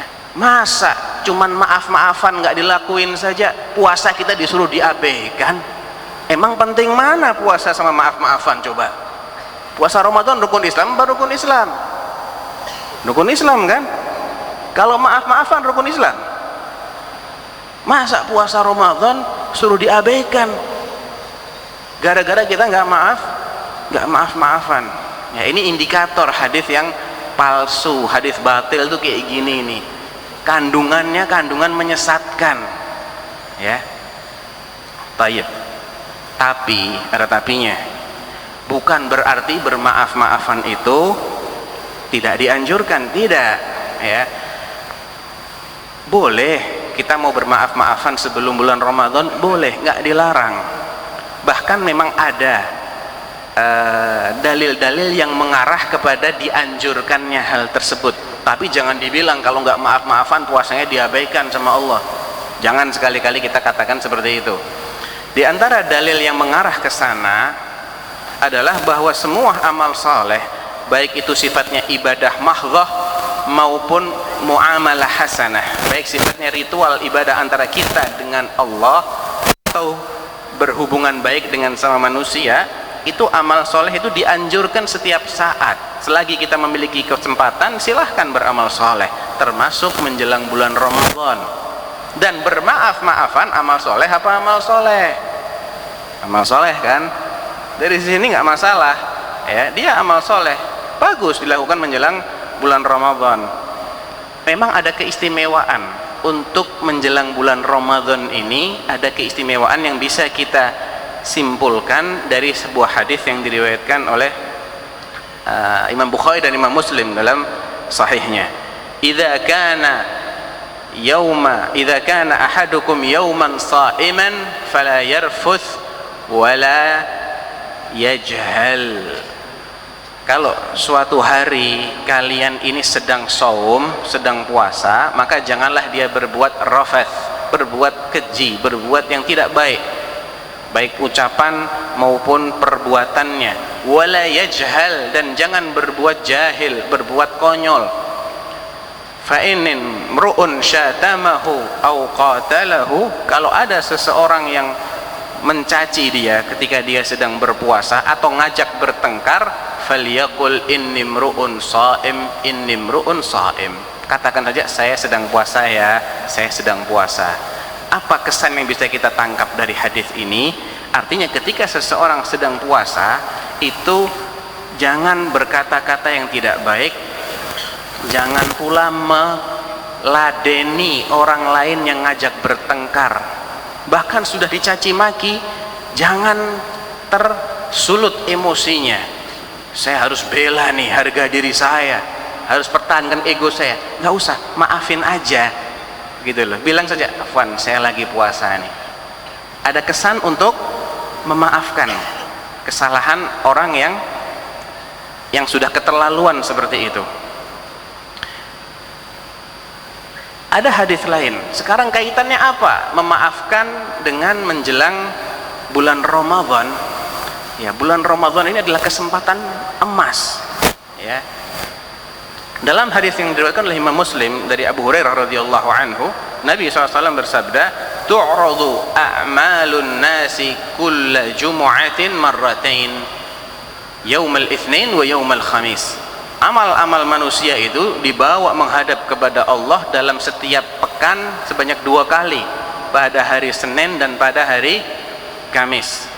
Fayughfar likulli 'abdin mu'minin illa 'abdan bainahu wa baina akhihi syahna. Maka pada hari amal itu dibawa ke menghadap Allah tadi, Allah akan ampuni setiap hambanya yang beriman, kecuali kalau hamba ini masih musuhan sama saudaranya.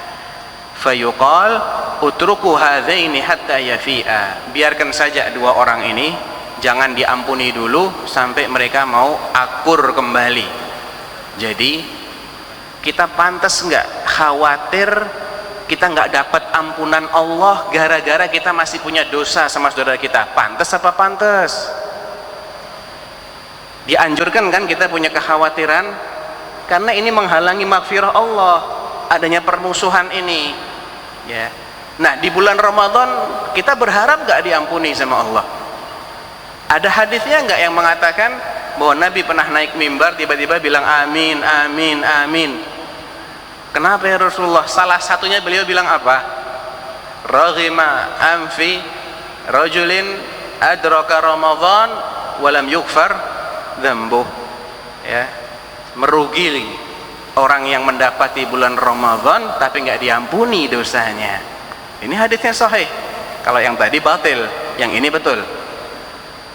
Nah, jadi ada kaitan antara kita ini minta maaf sama saudara-saudara kita, ya, kapanpun, dimanapun, lebih-lebih ketika kita akan menghadapi bulan yang syarat dengan ampunan Allah. Jelas ya dari sini? Baik. Kita akan beralih ke masalah berikutnya atau hadis batil berikutnya, yakni hadis yang mengatakan naumus shaimi ibadatun, tidurnya orang puasa itu ibadah. Pernah dengar nggak antum hadis kayak gini nih? Kita pernah dulu waktu di SD suka dikasih tahu kayak gitu, ya, udah tidur aja, ibadah daripada kamu nakal. Ini juga hadis yang masih mending lah dibandingkan yang awal itu made in Indonesia. Kalau ini made in Arab, masih ada lafadznya, ada sanadnya juga, cuman sanadnya nggak bener. Imam As-Suyuti mengatakan ini dhaif, ya, hadisnya dhaif, padahal beliau ini sudah toleran banget ya dalam masalah menghukumi hadis, masih sering mensahihkan hadis-hadis dhaif, pun beliau masih mengatakan ini hadis dhaif. Demikian juga didhaifkan oleh Imam Al-Baihaqi sebelumnya As-Suyuti, kemudian oleh Al-Iraqi, ya, Zainuddin Al-Iraqi yang wafat tahun 806 Hijriah, juga oleh Al-Munawi dan juga oleh Syekh Al-Albani rahimahumullahu jami'an. Masya Allah, 10 menit lagi. Adapun dari segi matan ini nggak benar. Karena apa? Karena tidak semata-mata tidur itu akan menjadikan kita ini dianggap bernilai ibadah, kecuali kalau tidurnya ada niat khusus. Saya tidur kenapa? Untuk menghindari maksiat misalnya. Saya tidur kenapa ketika puasa? Supaya saya bisa memulihkan tenaga saya untuk sholat taraweh nanti malam, untuk ngaji, ya, dan untuk beribadah-ibadah yang lain. Dalilnya adalah sebuah athar yang diriwayatkan oleh Imam Bukhari dalam sahihnya. Suatu ketika sahabat Mu'adz bersama dengan Abu Musa Al-Asy'ari. Sahabat Mu'adz radhiyallahu anhu bertanya kepada Abu Musa, "Ya Aba Musa, kaifa taqra'ul Qur'an?" Bagaimana sih kebiasaanmu baca Quran? Kata Abu Musa, "Saya baca sambil berdiri, baca sambil duduk, sambil di atas kendaraan saya. Wa atafawwaquhu tafawwuqan." Pokoknya ada kesempatan saya baca, ya, berkali-kali dalam satu hari. Apa kata Mu'adz? Amma ana fa anam wa aqum.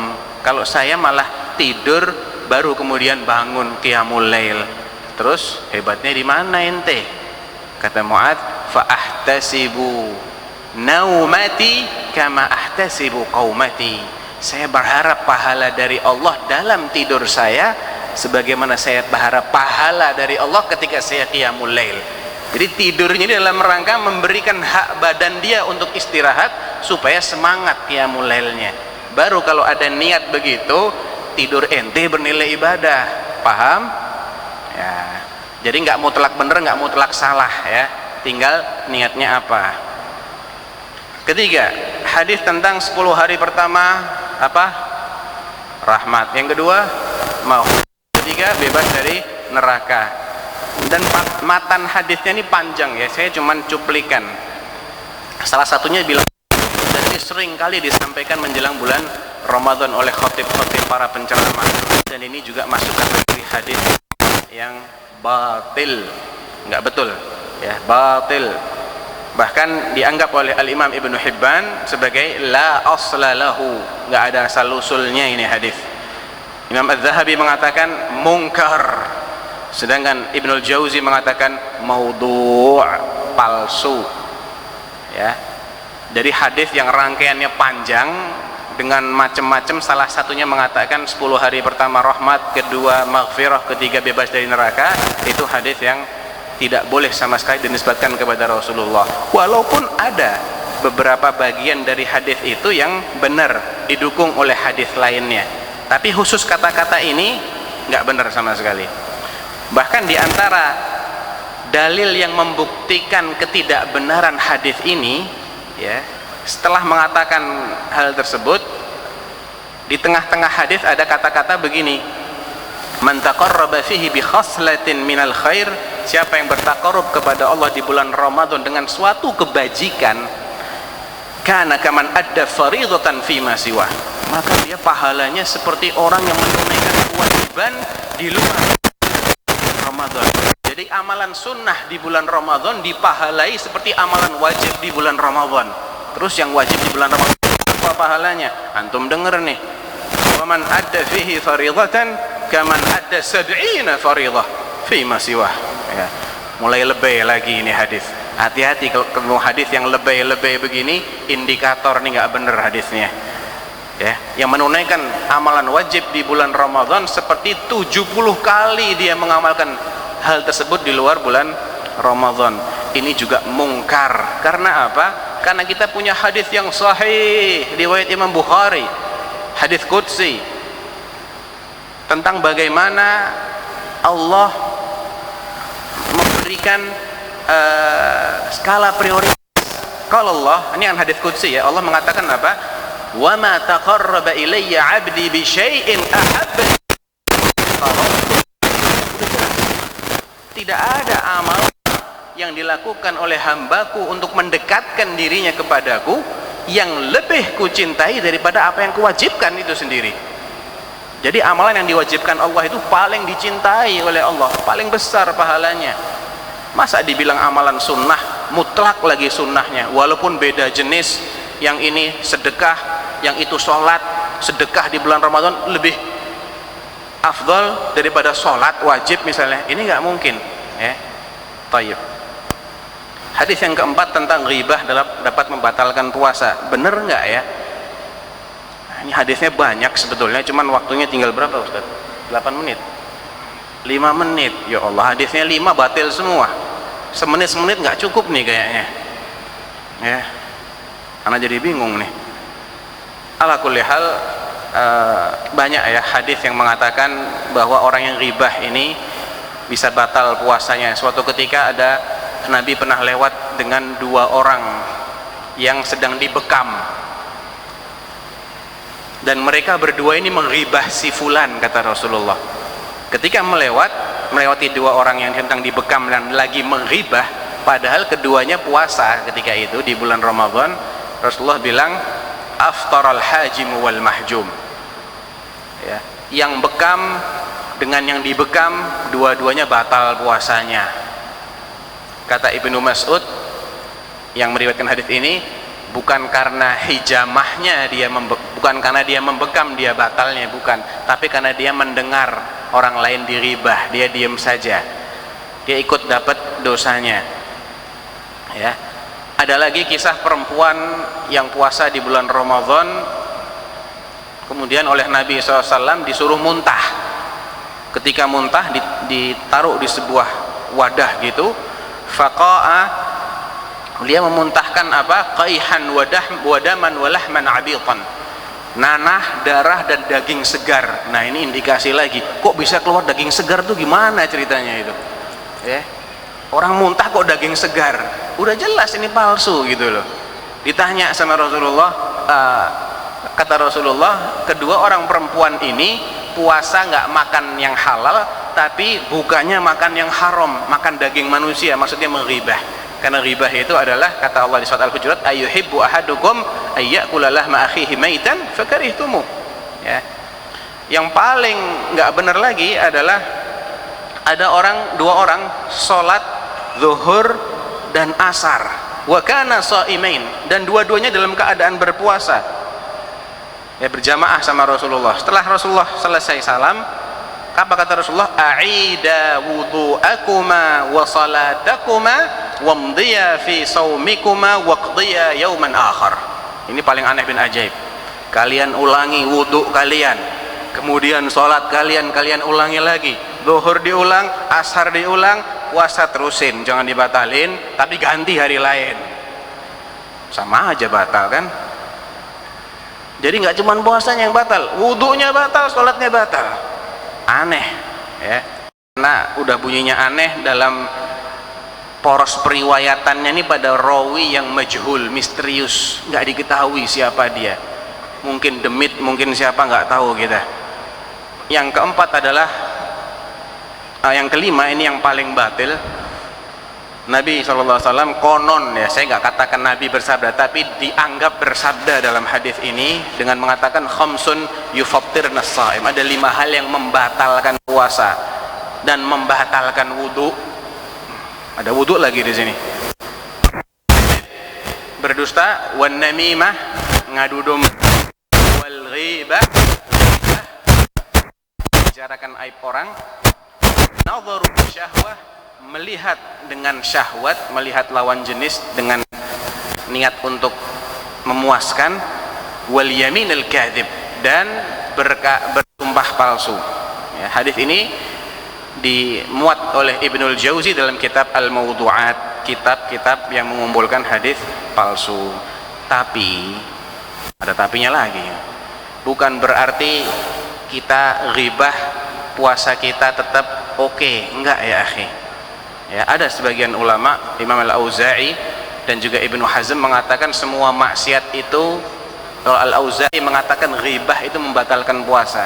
Kalau Ibnu Hazm semua maksiat sengaja dilakukan dan dia ingat dia sedang berpuasa ketika melakukan maksiat itu, maka puasanya batal. Mereka juga punya dalil. Cuman singkatnya aja ya Ustaz ya. Udah mau habis ya? Udah habis.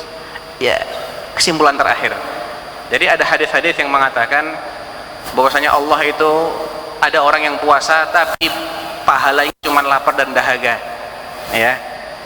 Man lam yada' qaula zur wal 'amala bihi wal jahla falaysa lillahi hajah fi an yada'a ta'amahu wa syarabah. Orang yang tidak meninggalkan ucapan palsu, beramal dengan kepalsuan dan perbuatan konyol selama dia puasa, maka Allah enggak berhajat kepada lapar dan hausnya dia. Artinya perbuatan maksiat ini bisa membatalkan pahalanya puasa, bukan membatalkan puasanya.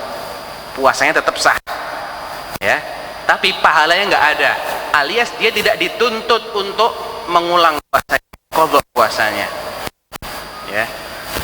Baik, ini kesimpulan terakhir yang bisa ana sampaikan karena waktunya sudah habis. Wallahu taala alam. Sallallahu ala nabiyina Muhammadin wa ala alihi wasallam. Alhamdulillah rabbil alamin. Terima kasih banyak kepada Dr. Sufyan Baswedan yang telah melakukan kajian-kajian ilmiah terhadap hadis-hadis yang banyak berkembang di masyarakat. Ternyata banyak dari hadis-hadis itu yang tidak valid, dhaif, bahkan batil. Di sini banyak keluhan dari para jamaah berkaitan dengan sound systemnya. Para jamaah sekalian, kami panitia sudah berusaha sebatas kemampuan kami, ya, dan itu sudah diprediksi oleh panitia jauh-jauh hari sebelumnya. Bahkan panitia membuat sound system terpisah tersendiri dengan anggaran sampai mencapai angka 100 juta lebih untuk sound system ini. Ya, inilah batas dari usaha yang kami lakukan, ya. Sehingga kami mengatakan mohon maaf kepada para jamaah yang kurang dengar dengan baik suara atau kajian kita hari ini, ya. Mohon maaf atas kekurangan-kekurangan yang ada pada diri kita semuanya. Ya, untuk selanjutnya sesi terakhir disampaikan oleh Ustadz kita Dr. Syafiq Reza Basalama. Kepada beliau kami persilahkan.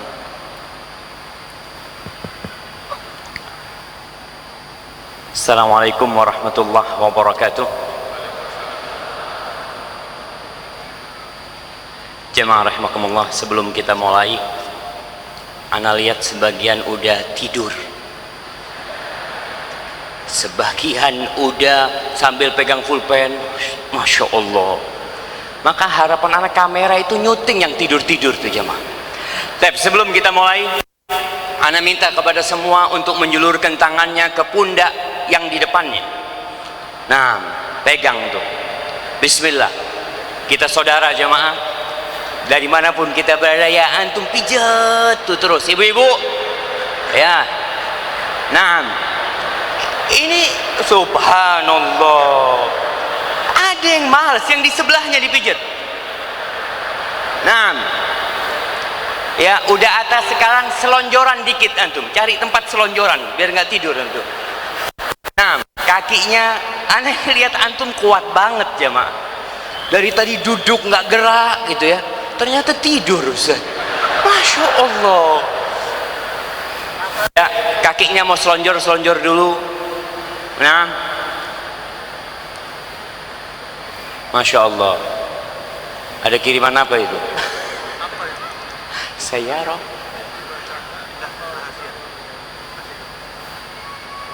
Nanti. Baik, jamaah rahimakumullah.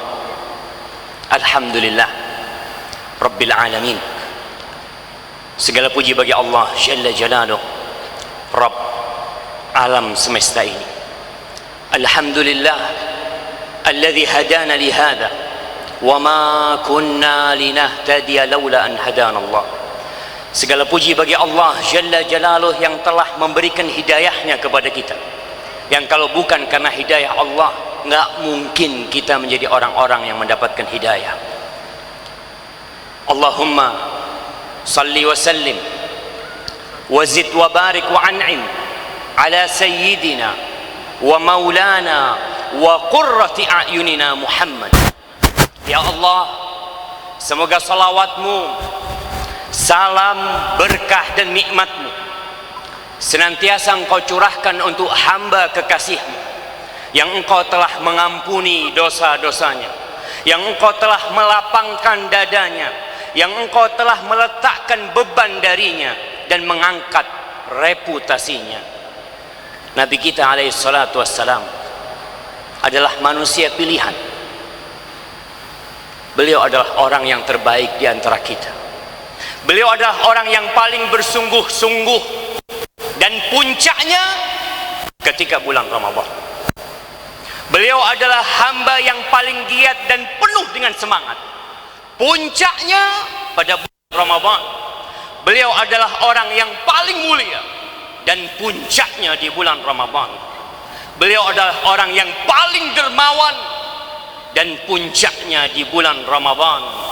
Semoga salawat Allah, salam Allah, berkah Allah senantiasa tercurahkan kepada beliau, keluarga beliau, istri-istri beliau, putra-putri beliau, dan seluruh sahabat beliau. Semoga Allah meridai kita bersama mereka. Amma ba'd, jamaah rahimakumullah. Kenapa hari ini kita hadir di sini? Apa yang menggerakkan kaki kita untuk kemari? Apa yang mendorong untuk menghabiskan waktu duduk berdesak-desakan di tempat ini? Kita semua di tempat ini menanti bulan Ramadan. Dia akan datang. Hanya tinggal hitungan hari, 5 atau 6 hari. Ramadan akan tiba. Bulan Ramadan, tamu yang membawa berjuta kebaikan. Bulan diturunkannya Al-Quran. Bulan diwajibkannya bagi umat Islam berpuasa di siang harinya, dan dianjurkan untuk menghidupkan malamnya dengan sholat tahajud. Tapi kita juga nggak tahu apakah kita akan berjumpa dengan Ramadan, apakah kita akan bisa hadir di bulan Ramadan. Allahumma ballighna Ramadan. Ya Allah, sampaikan kita ke bulan Ramadan, dan bantu kita ya Allah untuk bisa menghidupkan malamnya dengan tahajud, siangnya dengan berpuasa. Kalau bukan karena Allah, kita nggak mungkin sampai ke bulan Ramadan. Jamaah rahimakumullah, ketahuilah bahwa tidak ada orang baik kecuali orang yang Allah jadikan dia orang baik. Yang hadir di tempat ini tidak boleh sombong, tidak boleh sok suci. Dia bisa hadir di masjid ini, mengikuti kajian dari pagi sampai siang. Ada yang datang dari luar kota, ada yang datang menyeberangi pulau. Subhanallah. Ingat, yang pantas dipuji hanya Allah.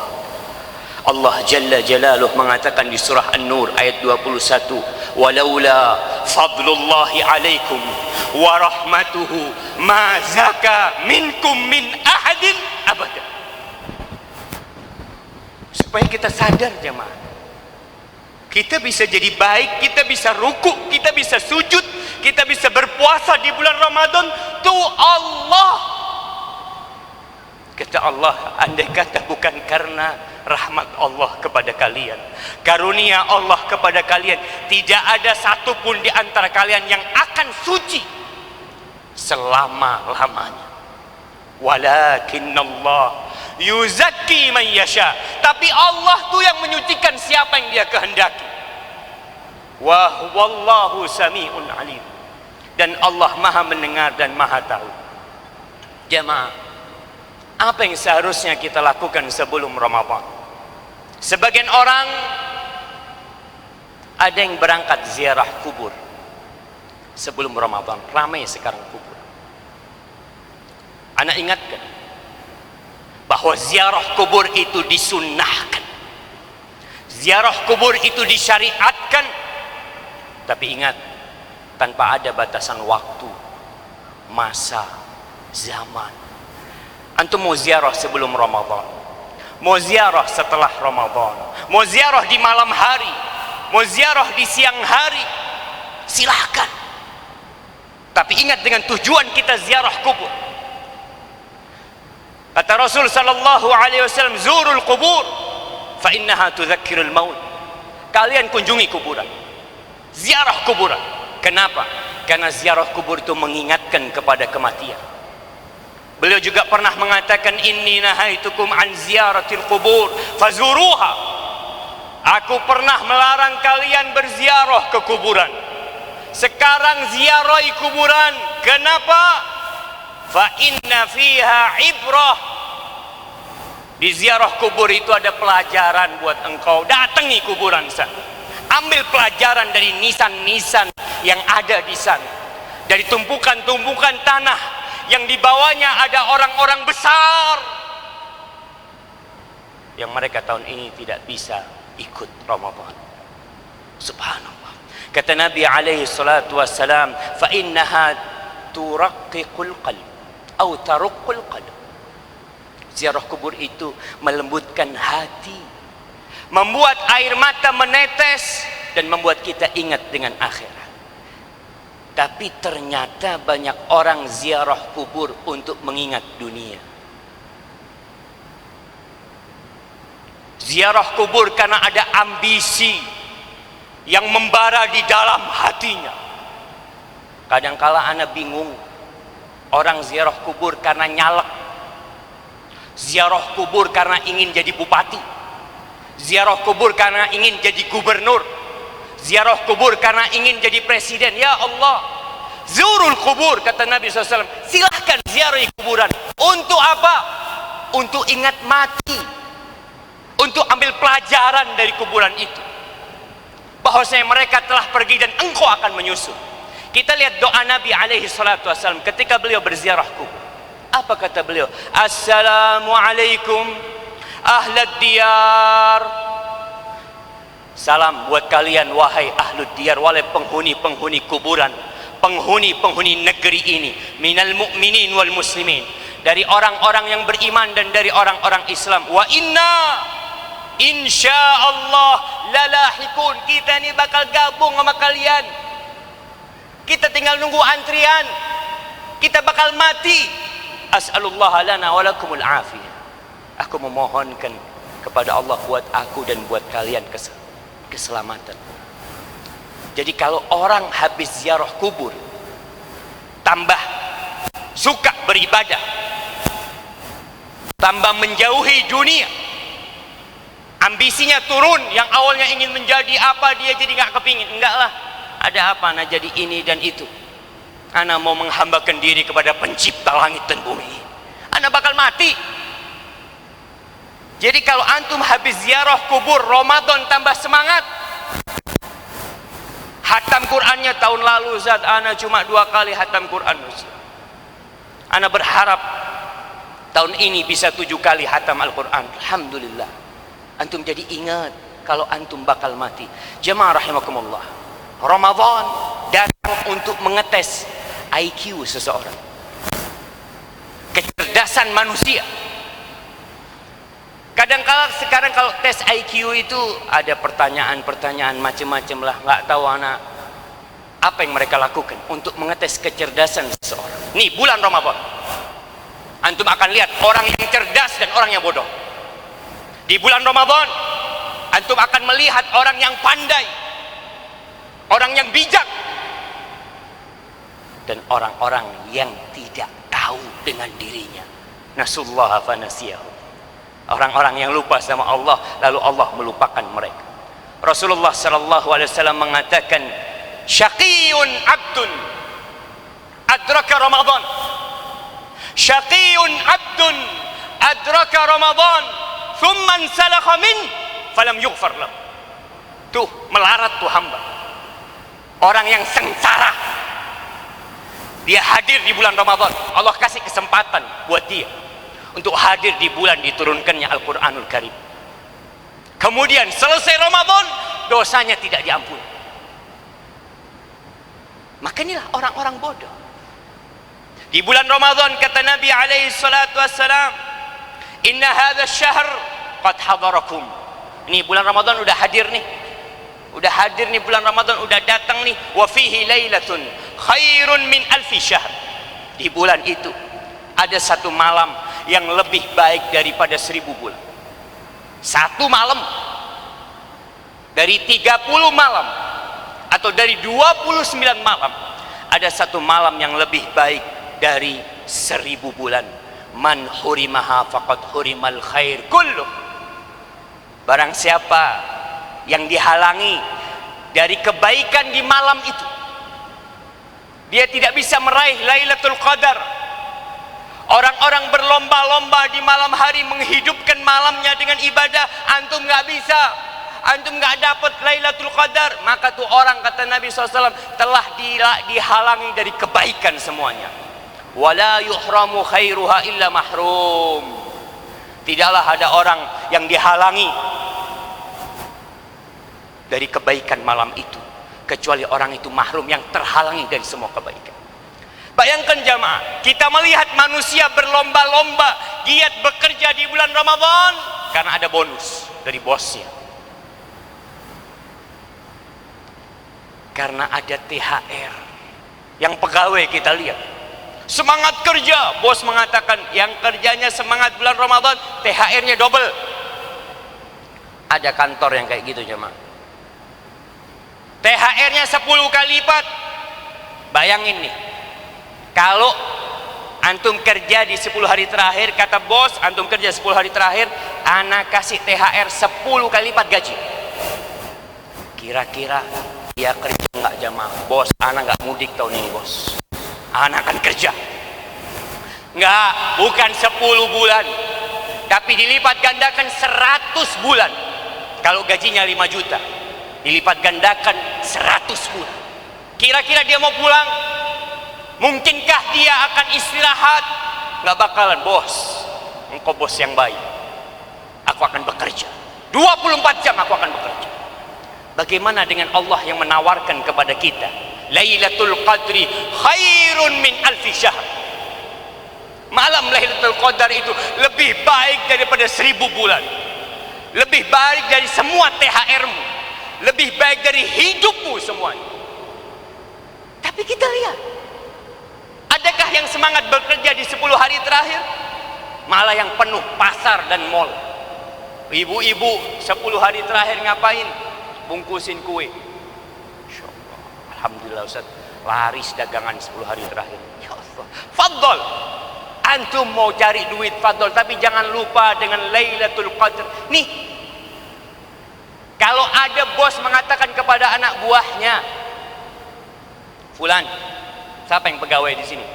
Angkat tangan. Antum pegawai. Nah, berdiri. Berdiri. Mana hadiahnya? Ana mau kasih hadiah buat antum. Masya Allah. Jangan rame. Nah, fadal. Antum kesini antum. Ana mau tanya sama pegawai ini jamaah. Nah, kasih jalan jamaah.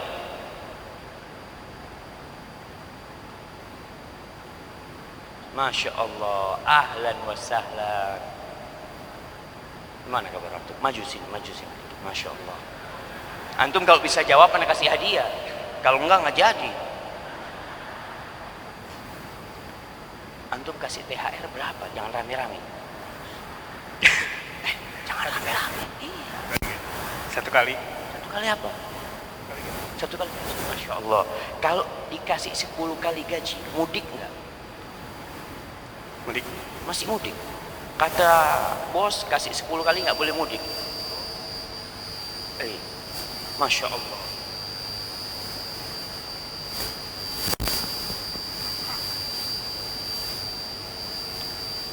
Nah, baik jamaah. Oh, dimarahin baru jamaah.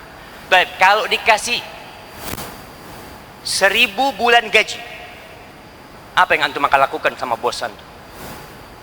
Nginep di kantor. Alhamdulillah. Nih, betul dia. Fadal, jazakallahu khair, barakallah. Ini yang ana inginkan, nginep di kantor jamaah, nggak pulang. Kita disyariatkan iktikaf, nginep di masjid. Nah, subhanallah. Afwan Ustaz, ana ini kerja Ustaz, nggak bisa nginep. Antum kerja jam 5 pulang, jangan pulang ke rumah. Pulang kemana? Ke masjid. Ngapain? Cari 1000 bulan THR. Sampaikan kepada istrinya, istriku yang tercinta, aku lebih cinta kepada Allah daripada kepadamu. Masya Allah. Ini apa mau diceraikan, kata istri? Mau ditinggal 10 hari. Jamaah. Baik. Kayaknya ada yang sabotase mic ana jamaah. Nah, baik, insyaallah berhenti sendiri nanti. Jamaah rahimakumullah. Allah mensyariatkan Ramadan. Itu untuk kebaikan kita. Allah nggak butuh dengan puasa kita. Allah tidak butuh kita datang ke tempat ini. Allah tidak butuh kita qiyamul lail. Camkan diri kita bahwasanya kita yang membutuhkan hal itu. Tatkala Allah mensyariatkan puasa, kata Allah, la'allakum tattaqun, agar kalian bertakwa kepada Allah.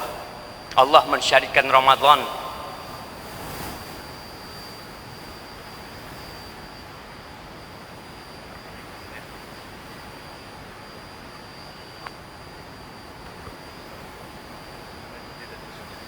ana mungkin pegang 2 aja. Jazakallahu khair. Masya Allah, ini gara-gara anak kayaknya bunyi ini jamaah. Baik jamaah, Allah mensyariatkan Ramadan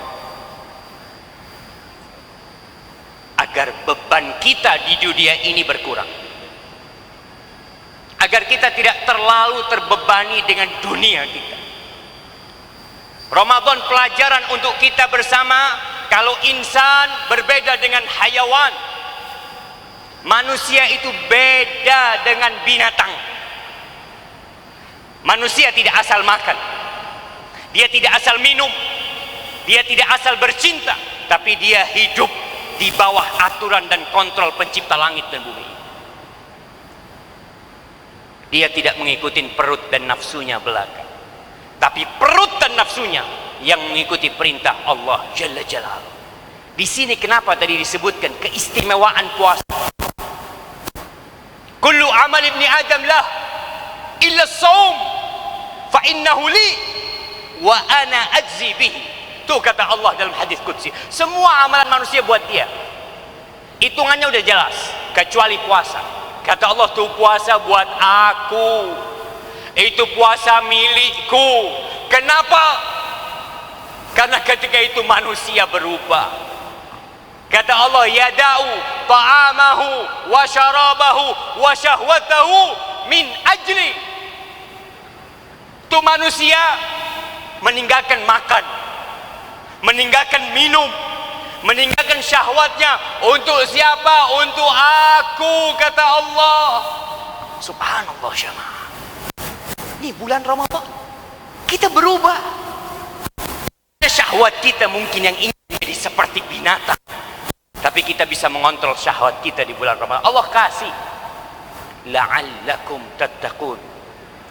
Bagaimana agar kita mewujudkan Ramadan tahun ini menjadi Ramadan yang lebih indah, agar kita bisa meneteskan air mata setiap malam menyesali dosa-dosa kita, agar tatkala kita sholat di belakang imam dengan suara yang indah membuat hati kita ternyuh, kemudian kita menangis.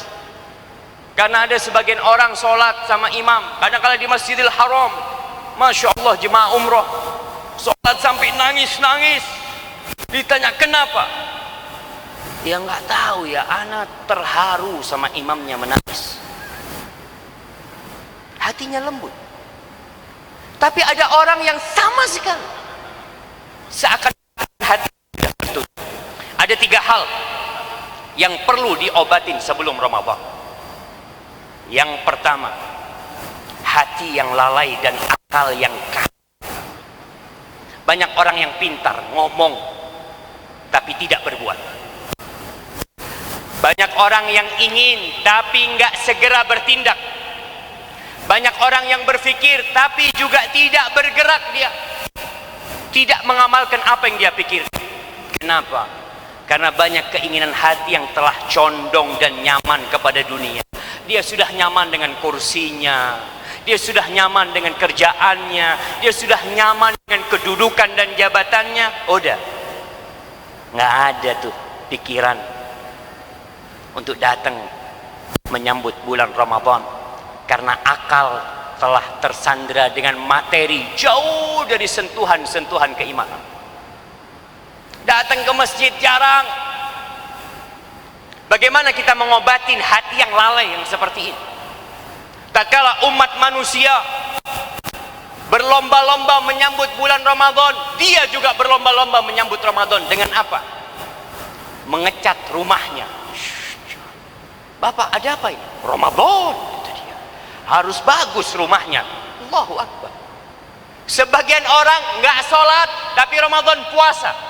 Masya Allah Bapak, iya, inilah tanda-tanda orang bertakwa, kata dia. Sepanjang tahun antum nggak sholli, tapi ada hati yang lalai. Untuk mengobati kelalaian ini, selain kita berdoa memohon kepada Allah, Allahumma ballighna Ramadan, ya Allah sampaikan kami ke bulan Ramadan, bantulah hamba untuk bisa panen pahala di bulan Ramadan. Ada beberapa hal yang harus kita persiapkan. Yang pertama, persiapan perasaan. Gimana perasaan dipersiapkan? Antum kalau ada orang yang dinanti-nanti, antum akan bingung, mau ketemu tuh bingung. Antum penuh dengan kebahagiaan, penuh dengan kegembiraan. Ya Allah, mau datang ini. Itu yang perlu kita tumbuhkan di hati kita, kegembiraan dengan hadirnya bulan Ramadan. Yang kedua, persiapan rohani. Ruhnya dipersiapkan dengan mempersiapkan niat dari sekarang nih. Niat ana mau puasa, ikhlas lillahi ta'ala, bukan karena ikut kebiasaan. Sebagian orang sama sekali tidak mempersiapkan niat untuk Ramadan.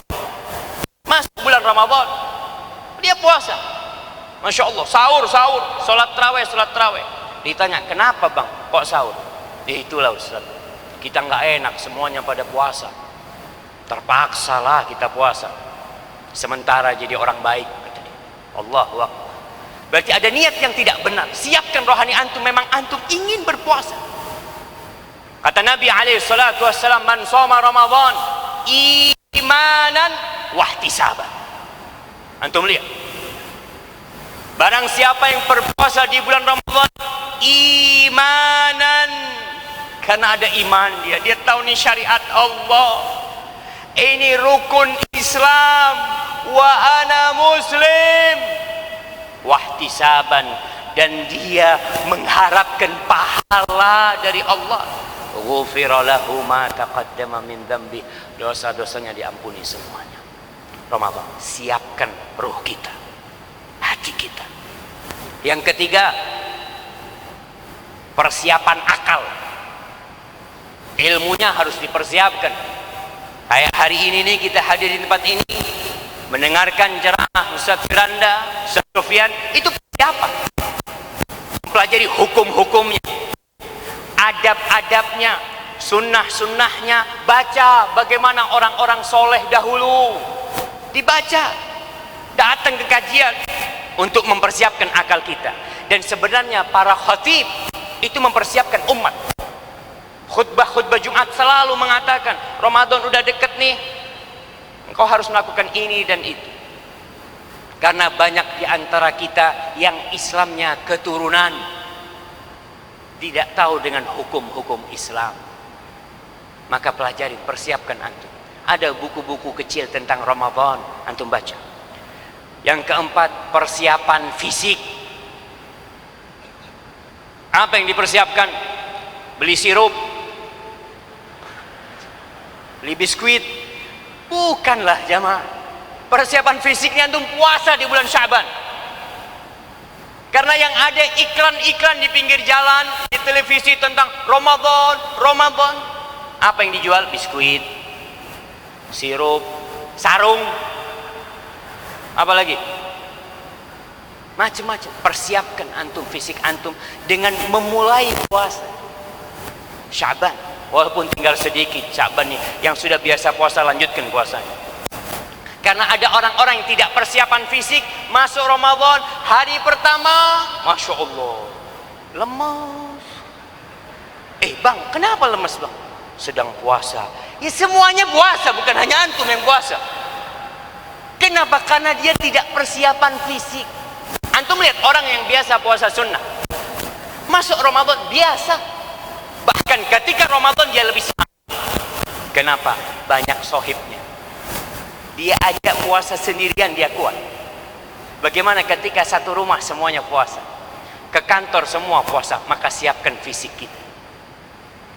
Jangan sampai di akhir Ramadan malah habis-habisan kuliner. Jamaah, ini sarapan terakhir nih, kita harus makan yang banyak. Allahu Akbar. Mumpung belum Ramadan, di situ tuh ada warung soto paling enak, yuk kita ke sana. Persiapan Ramadan. Bukan seperti itu. Supaya kita tidak lalai. Baik.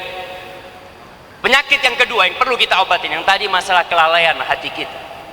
Yang kedua adalah meninggalkan dosa. Kenapa? Banyak orang yang beribadah tapi tidak bisa menikmati ibadahnya. Sholat nggak bisa khusyuk, zikir nggak pernah selesai, zikir pagi sore. Gimana antum zikir? Alhamdulillah Ustaz, insya Allah dalam sepekan itu sekali lah. Pagi sorenya itu tiap hari. Maka itu disebabkan dosa-dosa yang kita lakukan. Mau Ramadan, persiapkan diri antum, bersihkan hati antum supaya bisa menikmatin puasa. Kata Rasul sallallahu alaihi wasallam, "Idza adznaba al-'abd nukita fi qalbihi nukta sauda." Tuh, seorang hamba apabila berbuat dosa akan ada nokta hitam di hatinya, di jantungnya ada nokta hitam. Fa in tab wa nazaq wastaghfar suqila qalbu. Kalau dia bertobat, dia tinggalkan itu dosa, dia beristighfar, hatinya akan dibikin cemerlang lagi. Fa in ada au zada zada. Kalau dia kembali berbuat dosa, bertambah dosanya, bertambah nokta hitam di hatinya. Dan itu yang kita lihat kadang-kadang orang Ramadan ada banyak pertanyaan masuk. Gimana Ustaz, Ramadan pintu surga dibuka, pintu neraka ditutup, setan-setan dibelenggu, tapi pelaku dosa tetap. Dia udah dikasih kesempatan sama Allah nih bulan Ramadan, tapi hatinya udah tertutup dengan dosa-dosa tersebut. Maka nih bulan Ramadan, sebelum Ramadan istighfar. Kita lihat Rasulullah sallallahu alaihi wasallam jamaah bicara taubat. Jangan antum berpikir makom taubat ini makomnya para pelaku dosa. Enggak. Kata Ibnul Qayyim rahimahullahu taala mengatakan tentang taubat ini, fa innahu manzilatu awwali sa'irin. Orang ketika berjalan awalnya dia bertobat, di pertengahan bertobat, di akhirnya dia bertobat. Antum bisa lihat Rasulullah sallallahu alaihi wasallam. Pernahkah beliau berhenti beristighfar? Allah sudah ampuni dosa-dosa beliau. Sehari beliau mengatakan Rabbighfirli wa tub alayya innaka antat tawwabul ghafur. Berapa kali beliau baca itu? 100. Kita berapa kali kita baca? Maka persiapan jangan sampai kita hanya Ramadan 10 hari. Ada yang Ramadannya hanya 20 hari, 10 hari terakhir berhenti. Mulai dosa-dosa itu datang kepada dia. Hasan al-Basri rahmatullah alaih pernah ditanya oleh seseorang, "Ya Aba Sa'id, ini abitu mu'afan." Abu Sa'id, aku ini malam hari alhamdulillah bermalam dalam kondisi sehat walafiat. Wa uhibbu qiyamal lail, dan aku ingin bangun malam. Wa uiddu tahuri, dan aku siapkan air untukku berwudu. Fama balila akum, kenapa aku nggak bisa bangun? Semua sudah aku siapkan. Sebagian kita merasakan seperti alarm sudah hidup, bunyi alarmnya, tapi dia pencet. Bunyi lagi alarmnya, dia pencet sampai azan subuh. Kenapa kok bisa seperti itu? Padahal terbukti kita ingin bangun malam dengan kita memasang alarm. Apa penyebabnya? Kata Hasan Basri, dzunubuka qayyadatka, dosa-dosamu yang membelenggumu sehingga engkau nggak bisa bangun malam. Dan itu jamaah, sebagian ulama dia mengatakan karena satu dosa 4 bulan aku nggak bisa bangun malam. Wah jamaah, munajat kepada Allah itu kelezatan yang paling tinggi dalam kehidupan ini. Tapi ada orang yang tidak merasakan gara-gara dosa. Maka banyak-banyak istighfar, bertobat siang malam, taubatan nasuha, tinggalkan dosa mulai saat ini untuk berikat. Pulang dari tempat ini, semoga kita termasuk hamba-hamba yang dikatakan qumu maghfuran lakum. Kalian bangkit semuanya, kalian pulang semuanya, dosa-dosa kalian semua sudah diampuni. Semoga kita termasuk yang seperti itu. Yang ketiga, meninggalkan dendam, dengki dan hasad, karena ini termasuk penghalang dari pahala dan penghalang dari dosa kita nggak diampuni. Kata Rasul sallallahu alaihi wasallam, tuftahu abwabul jannah yaumal itsnain wa yaumal khamis. Pintu-pintu surga itu dibuka setiap hari Senin dan hari Kamis. Diangkat amalan hamba pada hari Senin dan Kamis. Fayughfar, nih ingat. Kata Nabi alaihi salatu, fayughfar li kulli 'abdin la yusyriku billahi syai'an illa rajulan kanat bainahu wa baina akhihi syahna fayuqalu anziru hadain hatta yastaliha. Kata Nabi sallallahu alaihi wasallam, tuh semua diampuni, semua hamba diampuni kecuali semua hamba yang tidak melakukan kesyirikan itu diampuni, kecuali orang yang menyimpan dendam dengan saudaranya. Ada dengki sama saudara. Ini orang dikatakan yang ini tunda dulu pengampunan buat dia. Berapa banyak di antara kita bertahun-tahun gak diampuni sama Allah. Antum istighfar, antum minta ampun sama Allah karena antum menyimpan dendam sama saudara antum, kedengkian kepada saudara antum, gak diampuni. Sampai kapan? Sampai kita berbuat baik, kita baikan sama saudara kita, memutuskan yang awalnya tidak menyapa, tidak mau salam, kita berbuat baik kepada dia. Mudah-mudahan Allah mengampuni dosa-dosa kita.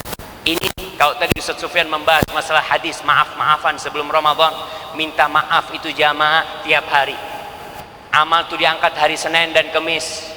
Di bulan Sya'ban ini bulan diangkatnya amal oleh Allah Jalla Jalaluhu. Kita juga perlu minta maaf. Ramadan punya salah, minta maaf lagi. Idul Fitri minta maaf terus tatkala melakukan kesalahan, minta maaf. Hadis ini menunjukkan tadi tentang pentingnya amalan hati kita. Antum jangan sampai nyimpan dendam. Masya Allah, 5 menit katanya anak kamu, 5 menit. Jazakallah khair. Tapi jemaah yang terakhir, ada sebuah hadis, semoga menjadi cemeti yang memotivasi kita untuk memanfaatkan Ramadan ini lebih baik daripada tahun-tahun sebelumnya. Dari Muhammad bin Maslamah, Rasulullah sallallahu alaihi wasallam bersabda, "Inna li rabbikum fi ayyami dahrikum nafahatin." Sesungguhnya Allah memiliki nafahat. Apa nafahat? Hembusan angin sepoi-sepoi. Itu nafahat. Nafahat ini ada semacam ilham mungkin. Tajalliyat muqarribat, di mana orang kalau kena angin sepoi-sepoi itu dia jadi lebih semangat beribadah. Allah tuh memiliki di sepanjang masa, di hari-hari kalian nafahat, angin sepoi-sepoi tadi, fata'arradu laha, kalian tuh kalau bisa kenakan diri kalian sepoi-sepoi, kalau ada angin di situ kalian datang supaya terkena dengan angin tersebut. Ada kebaikan-kebaikan Allah sepanjang masa, maka usahakan kita mengenakan diri kita. La'alla ahadakum ayusibahu minha nafhatun la yashqa ba'daha abad. Semoga di antara kalian ada orang yang terkena angin tersebut, yang terkena ilham dari Allah, yang terkena hidayah Allah tersebut, kemudian dengan hidayah tersebut, dengan nafahat tersebut, dia tidak akan sengsara selama-lamanya. Bulan Ramadan, bulan untuk menunjukkan diri kita kepada Allah, untuk mengharapkan Allah mengampuni kita. Kenapa? Karena pada bulan Ramadan ini ada hamba-hamba yang divonis bebas dari api neraka. Semoga kita yang hadir di tempat ini semuanya termasuk yang divonis bebas dari api neraka. Hadza wallahu a'lam bishawab. Itu yang bisa ana sampaikan. Wa sallallahu ala nabiyyina Muhammad wa ala alihi wa sahbihi wasallam. Alhamdulillah, terima kasih banyak kepada Dr. Syafiq Reza Basalama atas penyampaian materinya yang sangat berapi-api. Mic-nya pun sempat error ya, suaranya berapi-api begitu. Berikutnya kita mencoba untuk menjawab dari pertanyaan-pertanyaan yang ada. Pertanyaan yang masuk para jamaah ini yang di depan saya setumpuk seperti ini. Terus di depan Ustadz Sufyan, di belakang masih ada, saya tahan. Terima kasih banyak kepada semua para jamaah yang menyampaikan pertanyaan-pertanyaannya. Tapi mohon maaf, tentunya kita tidak bisa menjawab semua pertanyaan yang banyak ini. Tapi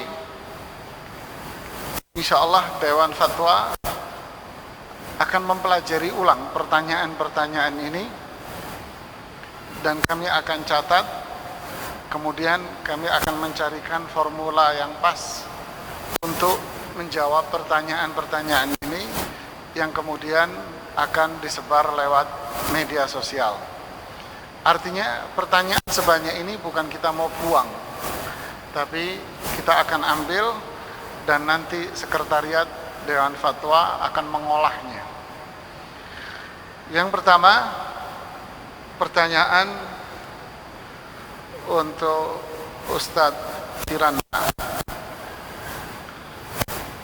Yang pertama, manakah waktu yang afdal yang kita ikuti ketika kita sedang berpuasa di Indonesia dan ada keperluan safar ke luar negeri yang mempunyai perbedaan waktu yang signifikan, apakah kita tetap mengikuti waktu berbuka di Indonesia atau kita mengikuti waktu berbuka di kota yang kita datangi? Syukran. Pertanyaan dari saudara Rizky Yanuardi. Mohon selesai acara temui panitia untuk mengambil hadiah Anda. Alhamdulillah, salatu wassalamu ala rasulillah. Masalah bersahur dan berbuka mengikuti waktu di mana kondisi seseorang berada. Sebagai contoh, misalnya dia bersahur di Jakarta, kemudian dia berangkat umrah menuju ke kota Madinah atau ke kota Mekah, maka otomatis waktu berbukanya akan bertambah 4 jam atau 5 jam. Maka jika tiba waktu berbuka, dia harus mengikuti waktu berbukanya di mana posisi dia berada. Maka tidak boleh tatkala di atas pesawat dia melihat jam sudah jam 6 waktu Jakarta, sementara kalau dia buka jendela pesawat dia lihat matahari masih sangat terang benderang, maka tidak boleh dia berbuka mengikuti jam di Jakarta, tapi harus mengikuti di mana posisi dia berada. Kalau dia berkata, Ustadz, saya bertambah 5 jam berat bagi saya tidak kuat untuk puasa, ya silakan berbuka, karena Anda musafir boleh berbuka, tetapi harus diqadha pada hari yang lainnya. Demikian juga, ini yang pernah saya alami sendiri, tatkala seorang di atas waktu berbukanya berbeda dengan orang di bawah. Pernah saya naik pesawat di atas Jakarta, tapi pesawat belum mendarat, maka kemudian pilot mengumumkan bahwasanya sekarang sudah waktu berbuka untuk daerah Jakarta dan sekitarnya. Kemudian saya buka jendela, ternyata matahari masih kelihatan. Rupanya itu waktu berbuka untuk orang di darat, ya. Adapun di atas belum boleh berbuka karena matahari masih kelihatan. Jadi sahur atau berbuka mengikuti di mana posisi dia berada. Wallahu a'lam bishawab. Ya, pertanyaan berikutnya masih untuk Ustadz Firanda. Jika ada sepasang suami istri bersenggama lalu tertidur dan bangun setelah adzan subuh, apakah mereka boleh melakukan ibadah puasanya? Dari Badri Algi Komara. Sama, silahkan nanti ke panitia. Jadi masalah junub atau dalam kondisi wanita haid, ya, atau belum, seorang dalam kondisi junub dan belum mandi junub, itu berkaitan dengan sholat, bukan berkaitan dengan puasa. Jadi boleh seorang mendapati adzan subuh masih dalam kondisi junub, sebagaimana wanita haid, kalau dia bersih sebelum subuh dan dia belum sempat mandi besar, maka kalau dia berpuasa, puasanya sah, karena masalah mandi besar itu yang berkaitan dengan sholat, bukan berkaitan dengan puasanya. Di antara dalil akan hal ini telah kita sebutkan di pengajian tadi, Allah Subhanahu wa taala membolehkan seorang berhubungan dengan istrinya sampai menjelang adzan subuh. Taruhlah seorang menggauli istrinya sampai 2 menit sebelum adzan subuh, maka 2 menit tersebut tidak pas, tidak cukup untuk dia umrah. Belum. Ini ada jam tangan, saya nggak mau menyebutkan mereknya ya. Terus Ya, buat yang lihat ngasih sendiri, pertanyaan, ya, jam tangan ini ada uang tunai dalam amplop, saya nggak tahu isinya. jadi tinggal 2 nih jamnya. Jam tangannya 3, amplopnya 3. Nah, Oke, silakan. artinya anak tanya, yang jawab dapat, yang menanyakan dapat juga. Ya. Nanti ustadznya dapat kue. Barakallahu fikum. Taib jamaah. Apa pertanyaan? Taib.